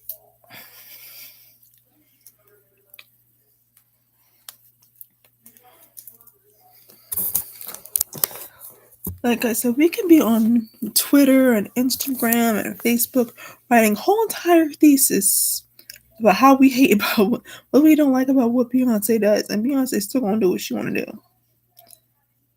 Like Beyonce, she cares, but she don't care that much. She's like, go on, write your little think pieces about what I do. I'm still gonna be getting to this money. She already told us that she is unbothered and she's busy raising daughters. Okay, she's over here being a mom and getting to the bag, and we can just stay pressed. And I think Jay-Z has a lot to do with that. Because before her and Jay were together, like she was not writing music like that. She was not writing music telling us to mind our own business.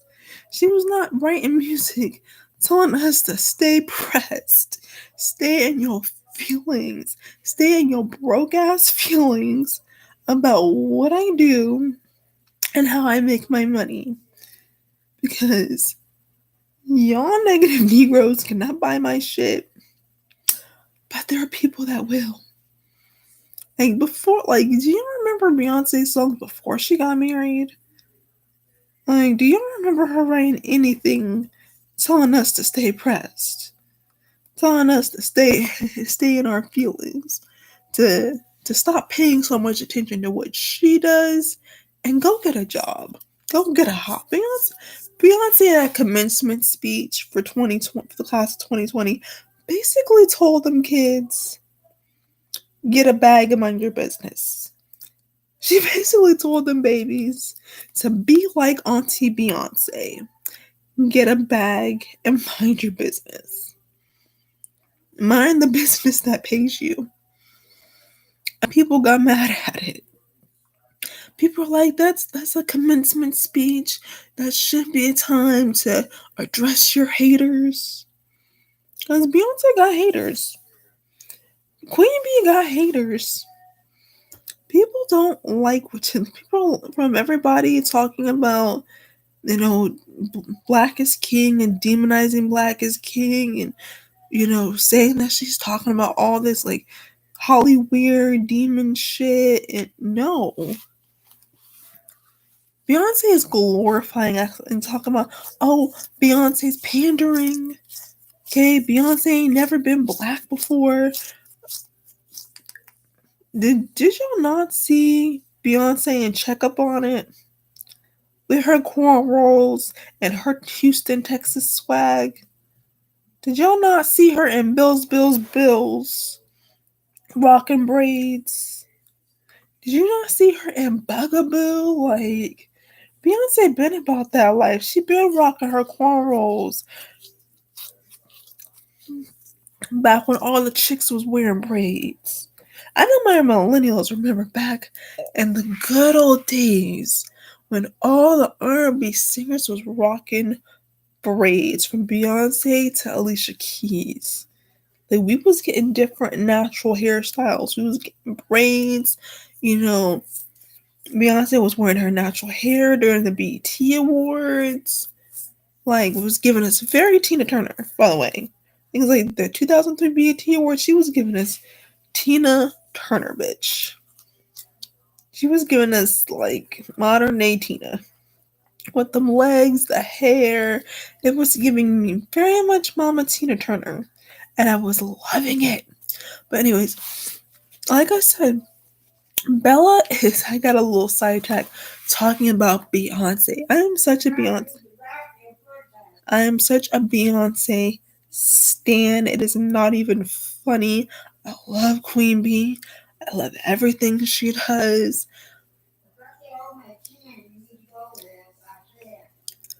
I love Queen Bee. I love everything she does. This woman is phenomenal. Let the haters hate. But anyways, back to what I was saying about Bella Thorne. I think poor baby, poor Miss Mamas is very sensitive. Like, Miss Mamas is sensitive. Like my poor baby, I want to give Bella Thorne a hug. I just want to give Bella a hug and be like, baby, it's gonna be all right. Like, Bella needs a hug. Bella needs somebody to talk to because she's such a sweet girl. Like, you can tell, like, she's such a sweetheart, but just everything the world throws at her, being that she is famous and she's been famous since she was a child, like, it's really affecting her spiritually and mentally. And I just want to give baby girl a hug and be like, it's okay, and just let her cry on my shoulder because the world loves to attack her because she's very fragile. And the whole OnlyFans thing is just another incident of the world attacking Bella.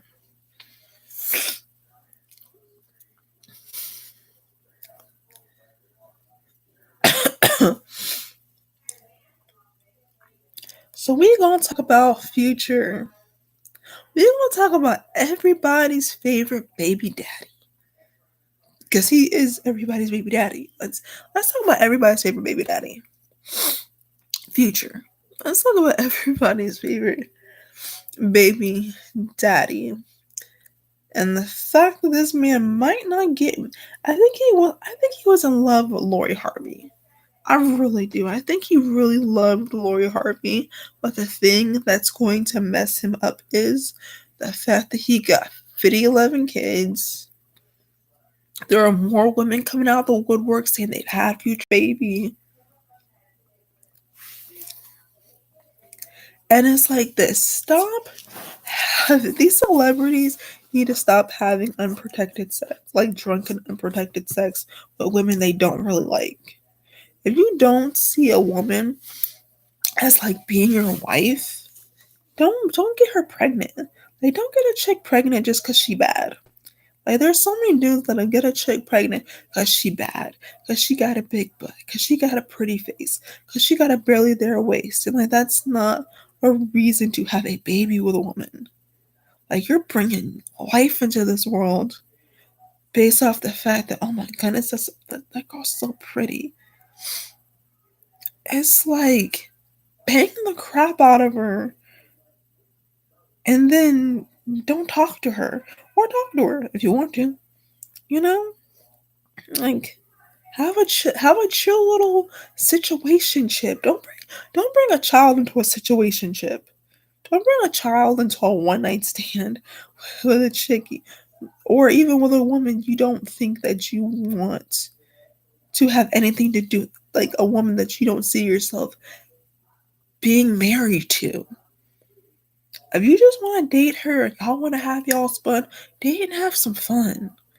Because when you bring children into the situation, it makes it difficult to part ways.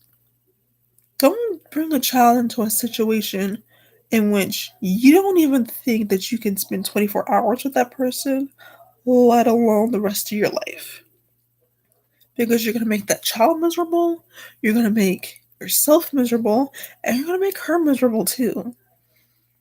Because it's a miserable thing dealing with a man who don't want you, so subsequently one that acts like he doesn't want the child.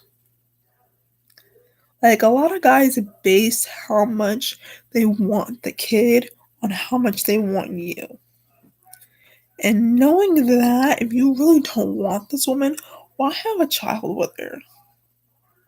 If you just want to smash, smash. If y'all want to fuck, then fuck. Like, just let it be that. Why are you trying to bring a child into a situation where you know you're not in love with that woman? You know you don't want to be with her. You just want to fuck her.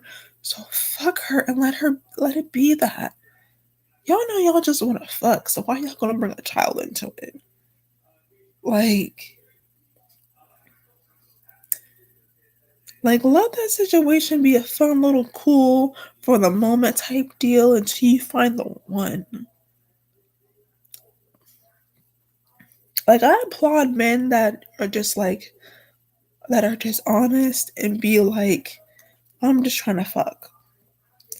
But if you just trying to fuck a chick, don't be like, oh, let's have a baby. Don't try to turn I'm just trying to fuck into let's have a baby. Like, no. And there are songs about that too.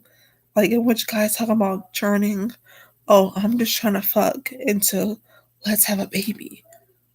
To me, that's just dumb. Because you're putting the child in a bad situation.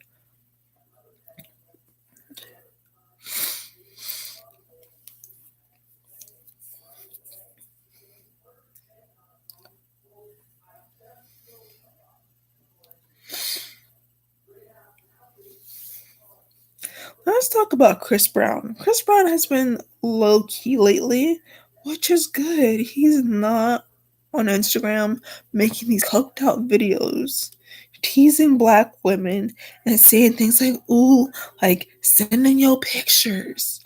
Send in your pictures. And it's like, or harassing Tokyo Vanity. Like him commenting on her picture, like, "Oh, baby girl, I would love to take you out to dinner." Like, look, like that low key was a diss. Cause she a big girl. She a big girl, so you just assume that she just like to eat. Like, to me, like the first thing that comes out your mouth, like one of the first thing that comes. No, like the first thing that comes out. All right. Like the first thing that comes out of dudes' mouths when they see a big girl, it's like, oh, let me take you out to eat. Like, why? Why? Because she big. You just want to take it. You think she want to go because you think she eats? Like, you just think that all she does is eat, and you don't think she does anything else.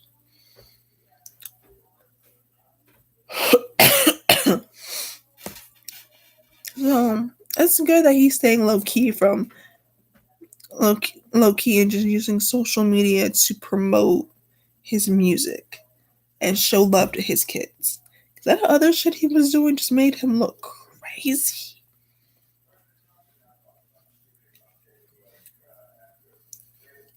It's like, bro, you might not be on that stuff. You might not be sniffing that white girl. You might not be snorting up that cocaine. but just the stuff that you were doing online made it look like you were. Oh, well, let's talk about that situation when she was held up in his house and the Alphabet Boys was coming to get him. Because of the whole situation with the beauty queen and him him allegedly holding her hostage. So if, I don't know about that story. Allegedly, Chris Brown was supposedly holding this former beauty queen hostage. And the reason why she's a former beauty queen is I guess she has some naked pictures online or something. You know, those beauty pageants, you can't do so much as twerk. You can't even so much as twerk online in the club. They will take your crown. Like, if they so much as catch you twerking in the club, drinking, popping bottles with your girls, they will take your crown. Like, they are very serious about that. Like, you have to portray like this very classy, very pristine image, and if you're the type of chick that wants to wow out, being a beauty queen shouldn't be your career choice. So apparently, like, she was walking around his house and some things transpired. He threatened her with a semi-automatic weapon. Next thing you know, he had ATF at his house. And I think the FBI might have been there too.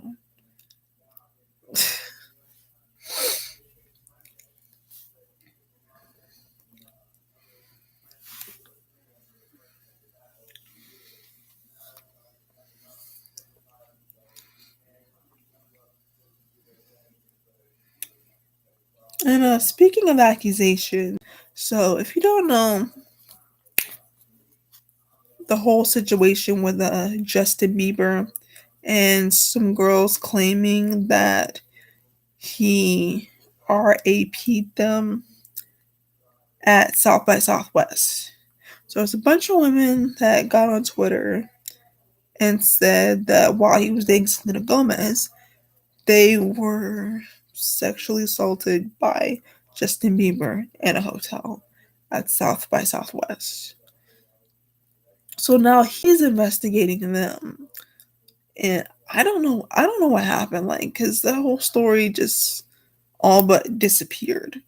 Like, there hasn't been any updates posted on it. Nobody knows, like, nobody has said whether those allegations are true or not. You know, like we need to know.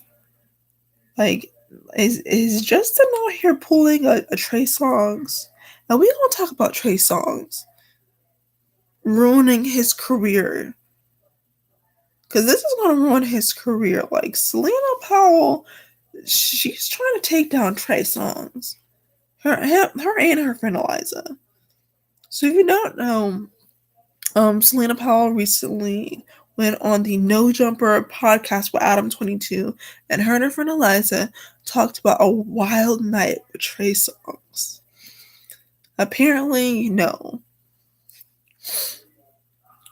was Trey, and Selena, a bunch of other dudes. They were in a hotel. Homegirl went to go wipe the kids off her face, wipe somebody's kids off her face, and Trey comes into the bathroom, and he tries to take her phone. He takes her phone. No, she said he took her phone, he took her keys, and he tells her, get in the tub. And she's like, okay. So she agrees to get into the tub, and he commences to pee on her, which is without her consent.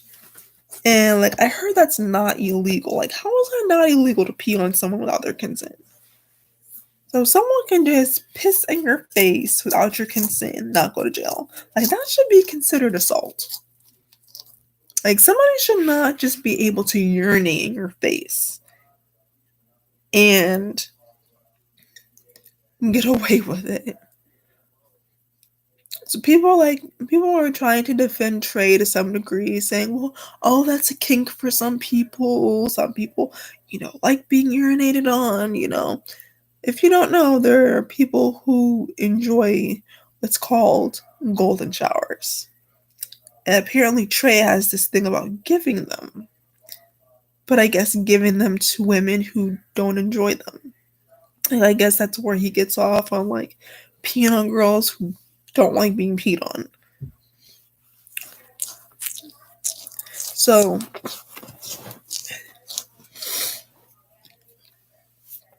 I don't know if you know this if Eliza's gonna press charges, because she also said that Trey tried to force her to have sex.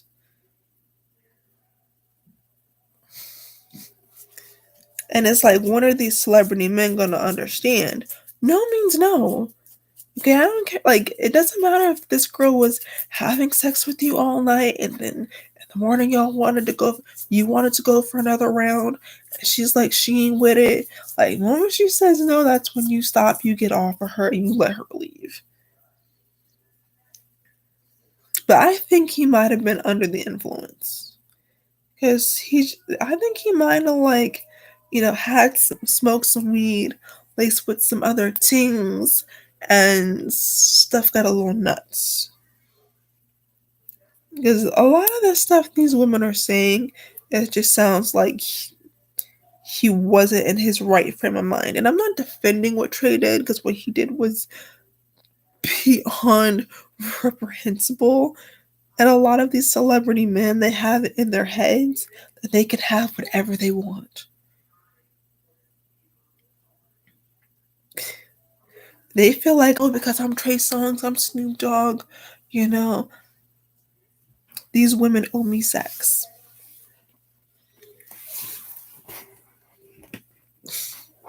These women, like, I can, make these women do whatever I want them to do. Okay.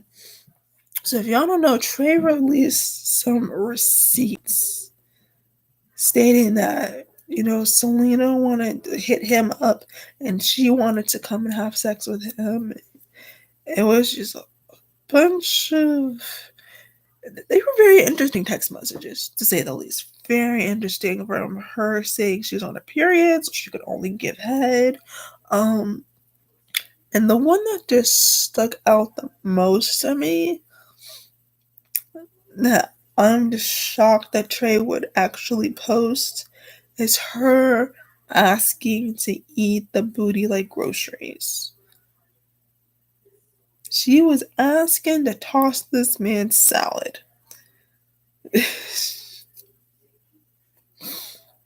She was asking to just back it up, smack it, and flip it down. But apparently, ever since Tank came out and said, he likes for his ladies to eat the booty like groceries, he likes to have his salad toss, and he just likes to put them legs up and just let her go for what she knows.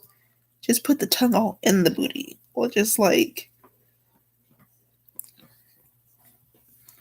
eat him like some good home cooking. Like, people gotta understand, nowadays men are more comfortable with their sexuality. Like, back in the day, if a man, liked to have his salad tossed, he wasn't going to talk about it, because it was considered to be gay. Like, you were considered to be gay, back in the 2000s, if you like to have your back door played with, And guys would be like, oh, no, that's an exit, not an entrance. Like, you ain't gonna play with that. You ain't gonna be, poking me. I'm gonna poke you. Like, guys are just like, no. Like, you got it twisted, honey. They're like, no, you're not gonna be penetrating me. I'm gonna be penetrating you. Like, you're not gonna be like putting fingers and shit and dildos and strap-ons. But no, like, they're like, that's not gonna happen. Like, I had an ex that liked to, have the back door explored a little bit. Like, wanted told me that, he wanted to like have, the back door explored. And told me that he was one time he dated this girl, and she told him about how she mounted her ex-boyfriend with a strap on, and he was dropping hints to her about how he wanted her to do that to him, but he never caught on, and he was dropping hints to me. Well, by him telling me that, like, it just sounded like he was dropping hints to me, like, hey, you know if you want to like grab that strap on, you're more than welcome to. You want to play with my prostate a little bit, you're more than welcome to. And that's how I heard. That's like how like that's like the male version of like a clitoris. Like the male prostate is like a male version of a woman's of like a clitoris. You play with the clit, fellas, what happens. Like, so I guess like I said, a lot of dudes are nowadays are admitting, they want that salad toss. They want you to toss that romaine. They want you to toss that Caesar. They want you to toss that Caesar salad. They want you to toss that romaine. They want you to back it up, flip it, smack it, and rub it down. Oh no! It's like, it's funny because I remember when I was a kid, guys weren't talking about this. They weren't, because they were like, because it made them feel like it made them less of a man to admit that, they like that sort of thing. When Amber Rose clapped back at Kanye West and Kim Kardashian by saying, "Oh, you want me? Oh, Kanye, you want me to stick my pinky up your booty hole again?" I was like, Kanye, Kanye, you like to have your salad tossed? You like for Amber to, open the back door? You liked for Amber to, eat the booty like groceries? Like, she just put it all out there, and Kanye got so defensive. I was laughing. It's like, bruh, if you getting that mad, it's gotta be true. There's gotta be some truth to that. If you getting that angry over a chick saying that she stuck a pinky up your booty, then it's true. When somebody gets that defensive, when somebody gets that angry, it's true. It's gotta be some truth to that. I was waiting for Amber. I was like, Amber, sis, spill tea. Elaborate, if you will. Like, when, where, and how many times did he let you play with his back door? When? And did he ask for it? Did he ask for you to do it? Or while you was just giving him some head, you just messed around and he just didn't say anything? Like, what's thesis? Like, would you just were you just down there like servicing your man, and like you just decided to test the waters and slip a pinky up there just to see what he would do, and he was cool with it? So I mean, and was it just a pinky? Was it just a pinky, or was there a thumb involved? Was there an index finger involved? Was at some point was there some 2-finger action? Like, you just can't drop a bomb like Kanye West allowed you to play, to stick your pinky up there, you know, and not elaborate. I'm like, sis, did he bend over and spread cheeks? I wanna know, did he bend over and spread cheeks and ask for you to do it? Did he get on the bed face down, ass up, spread cheeks, and be like, baby, I want you to play with my ass? I wanna know. I wanna know, you just can't drop something like that and leave. You just can't drop the mic like that and leave. The world wants to know. Well, my nosy little ass wants to know, what was the conversation? I wanted to be on the fly on the wall in that bedroom. What was the conversation beforehand? I want to know, was Kanye on his knees, face down, ass up? What's those? And he just spread them cheeks, and he was like, "Baby, I just want you to just stick the pinky in there. Just put the pinky in there one time. I just need you to put that pinky up there." And was there eventually a 2-finger situation? Was there a gradual move from the pinky to the 2 fingers?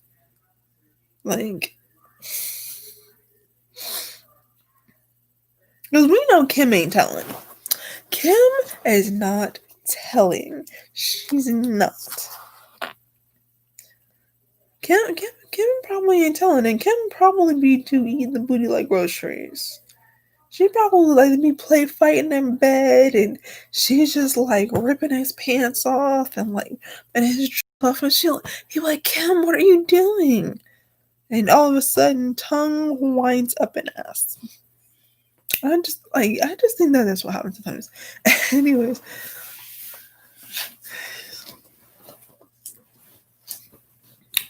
Speaking of eating booties, let's talk about Gabrielle Union. let's talk about Gabrielle Union. And I want to know why Dwayne Wade did not come out and deny what Gabrielle was saying.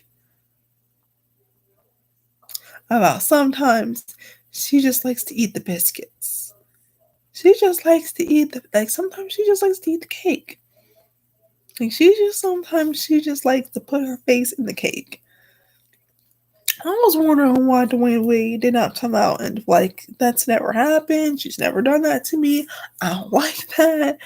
But like I said, it's a new day, it's a new time. I mean, you got dudes on YouTube admitting that they want their salad tossed. They want you to eat the booty like groceries. They want you to pull a tank, just put them legs up, and just go for it.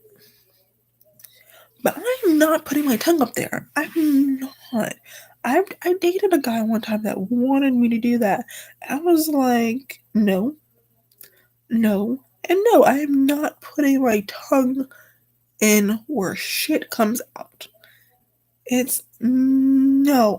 I am not putting my tongue, my lips anywhere where shit comes out. I have no clue why guys even do it. I have no clue. Why do... can somebody answer this for me? Why do guys doing that? When did, eating ass become a thing? When... did a guy just be I'm just bored of eating pussy? Let me see what else is down here. Did guys just get bored with eating pussy, though? Just get bored. The guys were I'm bored of eating pussy. Let me just eat some ass. What else is down here? Was he just going down on his girlfriend? A guy was just going down on his girlfriend one day. What else is down here? And just discover the asshole and just all of a sudden liked it. Because it's ever since Janae Aiko said, I want him to eat the booty like groceries. guys are just like, okay. It's Janae bitch, and she wants me to just tongue dive in that booty. I'ma go for it. Cause Janae Aiko's a bad bitch. Like if she asks you to eat the booty like groceries, bitch, you eat the booty like groceries. You just tongue dive all up in that little booty of hers.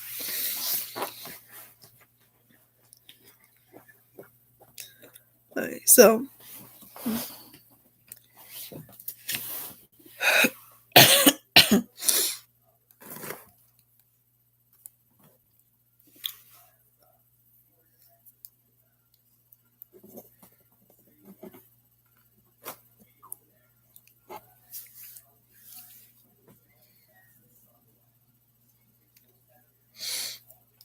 we're gonna talk about DL Hughley contracting the C virus. So apparently, DL Hughley went on Vlad TV once again. Cause black folks, we love us some Vlad. We love us some Vladimir. Rappers, from your favorite rapper to your favorite R&B singer, they love them some Vlad TV. They love to spill the tea. Vlad be getting folks to spill tea. Vlad be getting folks to spill all the tea. Like, he be getting folks to incriminate themselves. Like, I'm surprised after a Vlad TV interview, like, the cops just don't want to knock on this rapper's door. Like, we have a warrant for your arrest.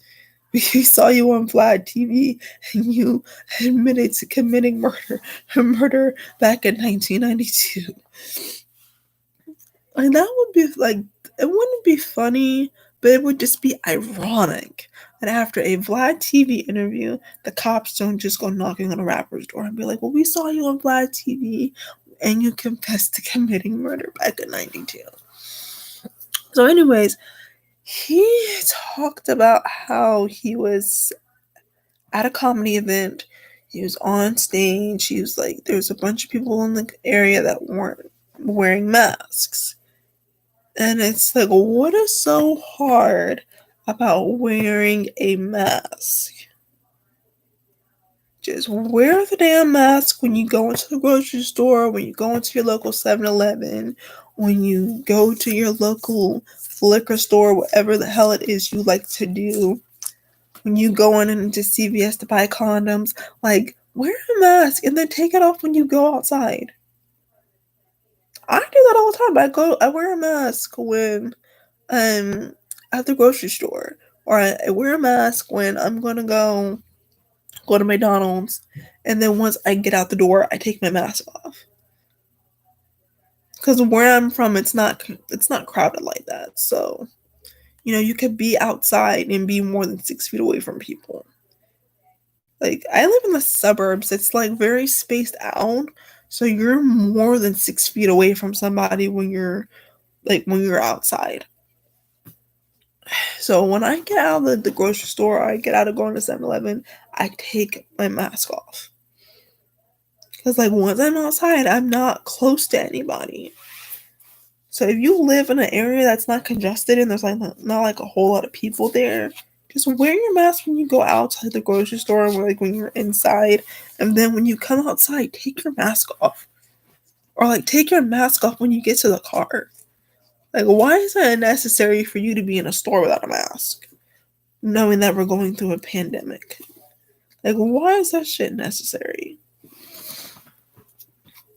Like, you must really want to die. Like, because folks think that this stuff is a joke. The dumbest thing to me is that people actually think that this is some kind of hoax cooked up by the Democratic Party. It's like, what, did the Democrats call China and be like, yo, you know what would be funny?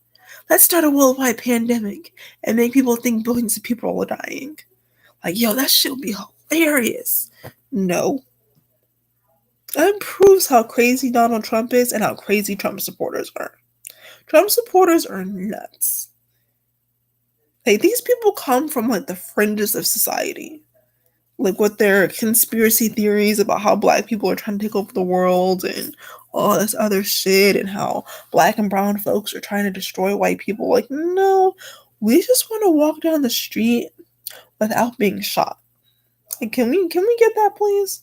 Like, all we want is to be able to walk down the street, listen to our music, go into a store without being bothered.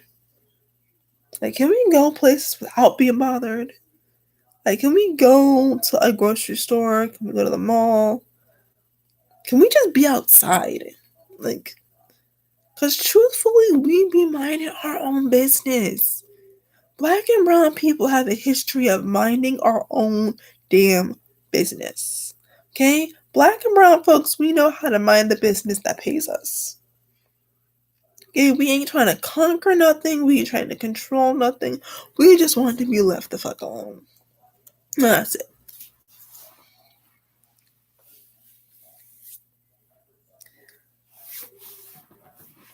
Anyways, hit the like button, hit the subscribe button if you like my rants from my chair.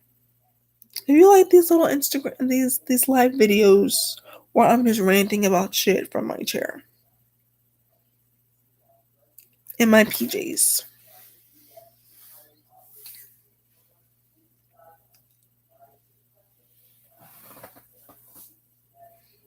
And speaking of C-19, the country is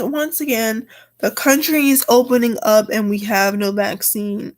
There are companies talking about they're developing vaccines, and then there's actually trials in place. But people are scared because like vaccines are a dead form of the virus. Like, who wouldn't be scared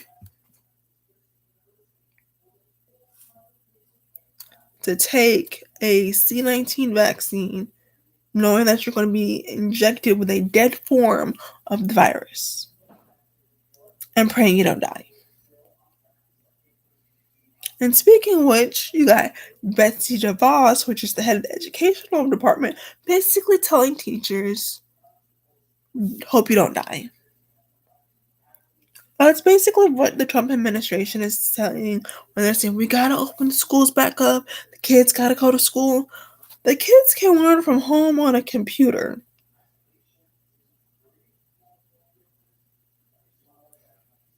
Why do kids have to go to an actual building in order to learn?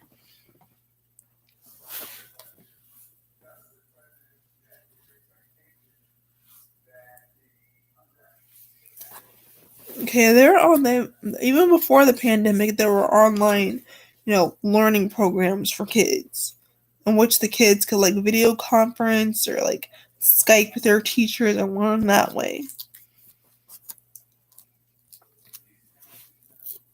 And I get a lot of parents are just like, well, I gotta go to work. I'm an essential worker. I'm a single parent. You know, there are no daycare centers open up. I can't leave them at my mama's house because my mom's elderly and she could catch corona. And it's like, it's a whole entire mess. Because you used to be able to leave out with your mama, and go to work. But since, the elderly are more susceptible to the virus if they've got pre-existing conditions, you can't adopt the kids at mama house before you go to work.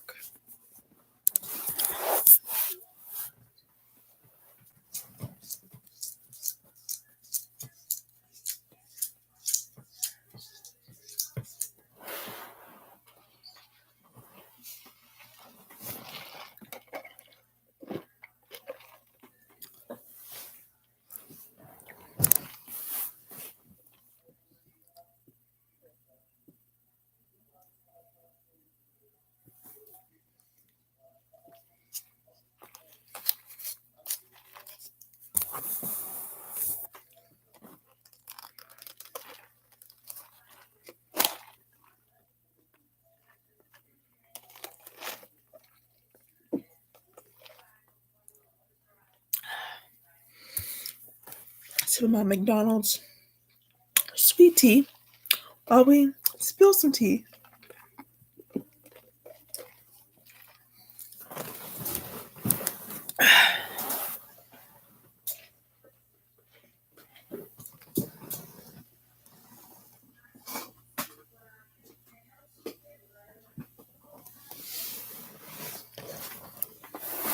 on this beautiful Saturday morning.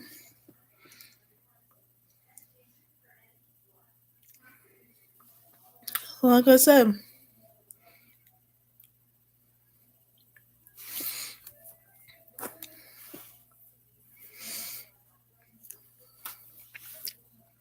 and this is what happens when you have a president who puts his little golf buddies in prominent positions in the United States government. But these Trump supporters don't see anything wrong with it. But then you have Trump supporters that are waking up and realizing that you put a narcissistic millionaire in one of the top positions in the country. This man doesn't have a track record of caring about people. No matter what his wife says, no matter what his children say, and you can't listen to anything his kids say because they're on his payroll. Ivanka, Donald Jr., Tiffany,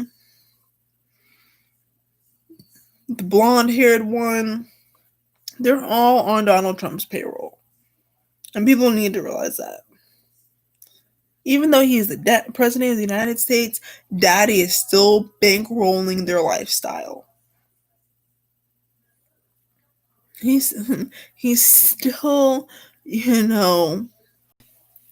buying buying them cars, buying their fancy clothes, and getting them jobs. Because every job Ivanka's ever had, it's been through her father. The only job Donald Jr. has ever had, he's gotten through his father. While the rest of us have had to suffer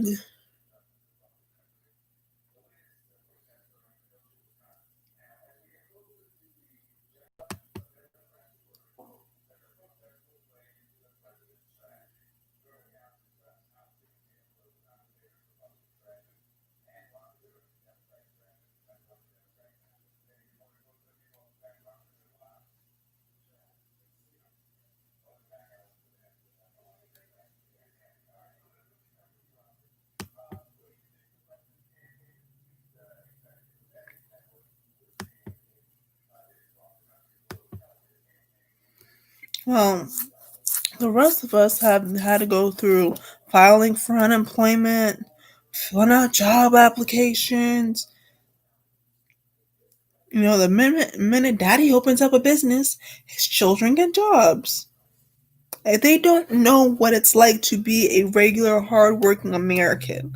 I don't know why y'all are listening to Donald Jr. and Ivanka and Tiffany talk about hard work when they've never done any.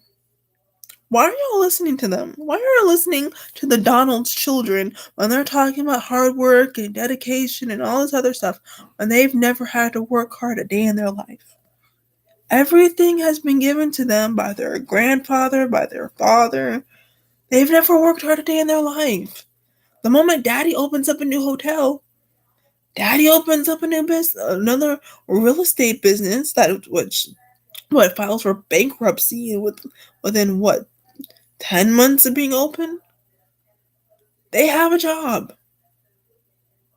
But the rest of us have to suffer going to job interview after job interview, rejection after rejection. They know nothing about that life, but we want to think that they do.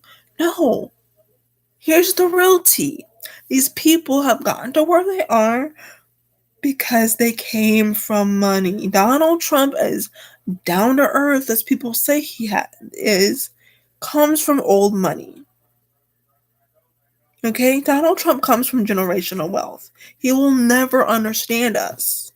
Never. This man will never understand what it is like to live paycheck to paycheck. This man will never understand what it's like to have to get up at 6 in the morning, every morning, getting the kids ready, having to go out there in the snow, the rain, sleet, whatever, to go warm up the car, to go to a job you hate, but you have to keep because you gotta keep food on the table. He will never know what that's like. And I don't know why people think that a man that was born with a silver spoon in his mouth could ever empathize with us, could ever sympathize with us. He can't. He will never know what that life is. No matter how much he says, I sympathize with the American people, how can you sympathize with a person and you've never gone through that?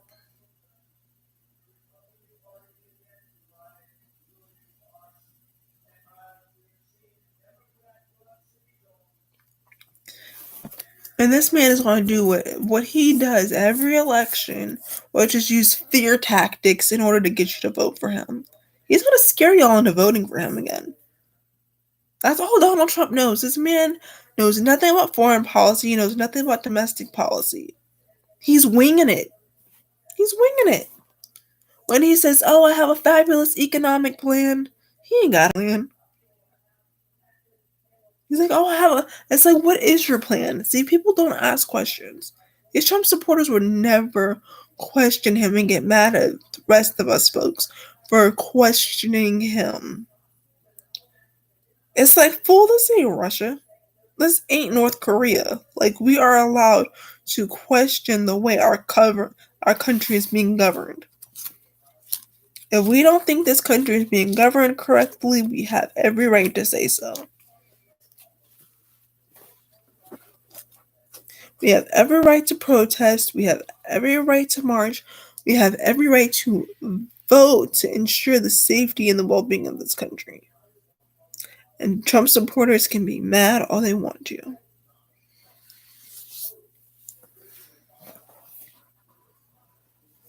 And it's sad that his wife is the only one that's addressing the pandemic. That his wife is the only one wearing a mask. Donald Trump doesn't want to wear a mask because he wants to be a defiant little boy. Like the defiant little boy he is, he refuses to wear a mask. He fires top doctors who truthfully tell the fact that Donald Trump isn't doing anything to ensure the safety and the well-being and the health of this country. Because here it is, almost the end of the, and we're like, what, the freaking middle of the year, and there hasn't been a vaccine developed. There hasn't been any plan from the White House to combat this pandemic.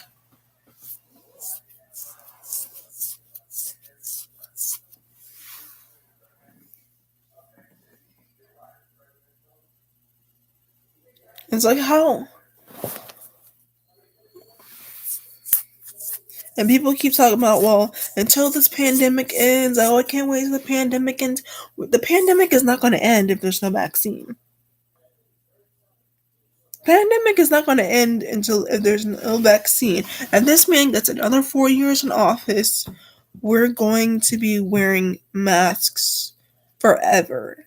Y'all think y'all hate wearing masks now. If Donald Trump becomes president again, we gonna keep wearing masks.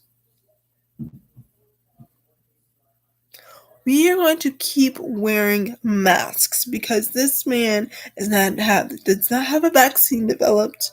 He keeps firing any White House doctor that even dares to tell the truth.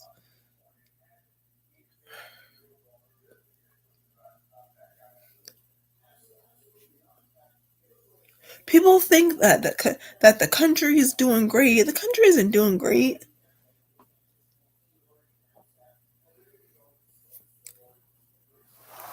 And Trump supporters want to blame the Obama administration. The Obama administration handed Donald Trump down a plan to deal with pandemics, to deal with everything, and he did not pay attention. Like a defiant child, he did not pay attention. And that's what Donald Trump is. He is a defiant little boy. He is a defiant little man-child who wants everything done his way and does not listen to the experts.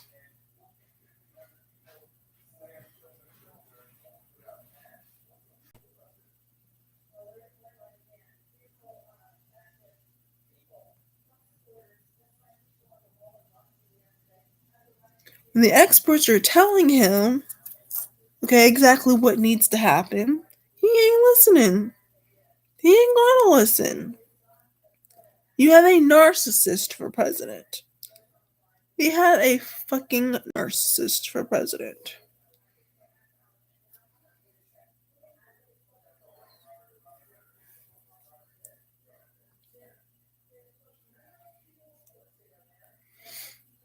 And it's sad that the only one in the White House that has any sense is his wife.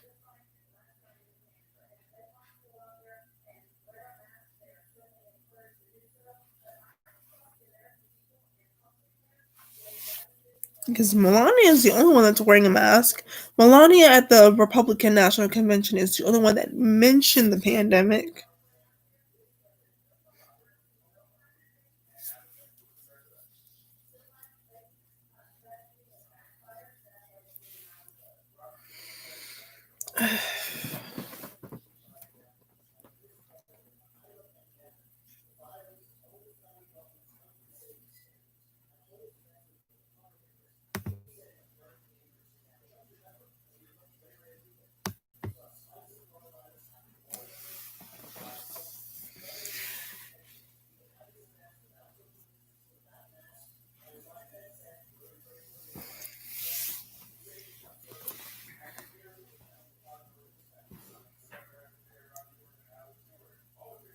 Like in Virginia, some people are obeying the governor's orders and wearing a mask, and then you got people who got defiant little children, Trump supporters, who are defying orders, not wearing masks in public places, not keeping socially distant.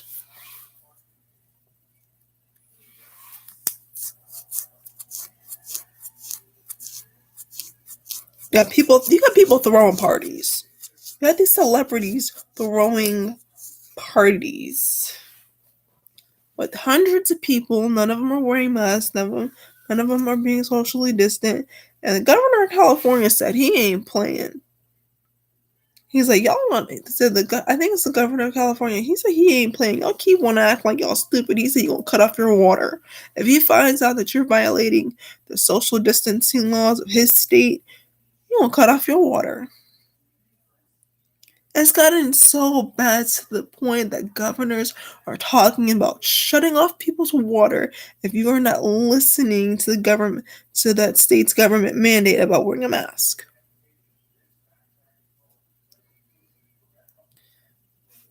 The governor, yeah, I think it was the governor of California. He ain't playing. He's shutting off y'all's water. If somebody calls in and says, "Hey, this person is having a party and there's more than 10 people in their house," and I saw people going into the house without wearing a mask, he's gonna shut that person's water off. It's like, what is more important, having water to take a shower or having a party? It's like, what's more important, having water to wash your clothes or throwing a massive party? I would think having water to wash your clothes, take a shower, you know, all the basic water to drink is more important than throwing a party. But I could be wrong about that.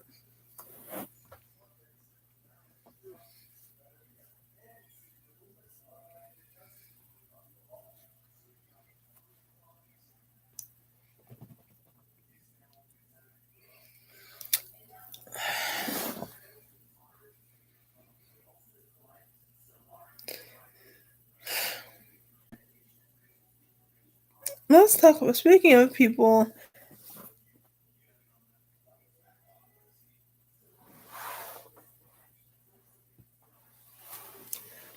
on a positive note, let's talk about these versus battles. Let's talk about these versus battles for a second. Like the ones I really like were Timberland and Scott Storch. I loved Alicia Keys and John Legend's versus battle. I thought it was so cute. It was I thought it was cute. I liked it. But it looked like they were flirting. Call me crazy, or were John Legend and Alicia Keys flirting during their versus battle? I think John Legend and Alicia Keys were flirting during their versus battle. Because it just looks like a friendly competition between two married people.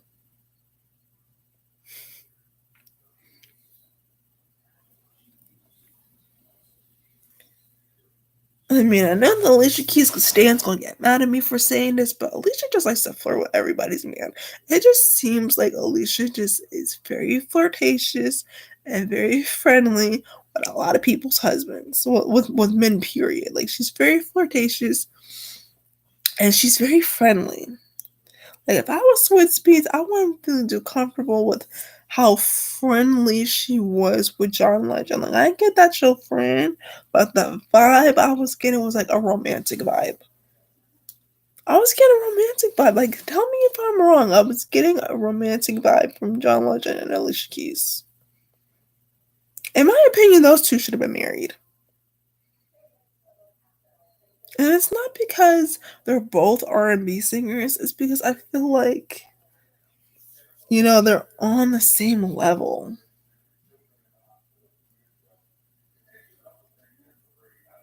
But John don't like black women. But John, he don't seem like he likes black women too much. I mean, even half black women. So, but it did seem like he was flirting with her though.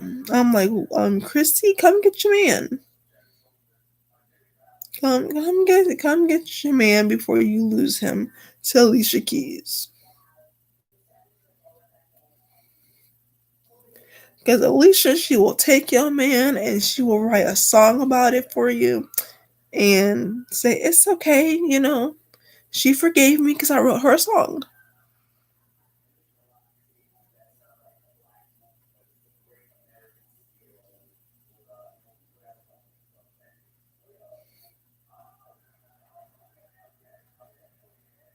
Right. So I am getting really sleepy because I was up all night. So I hope you have a wonderful and blessed Saturday. Peace.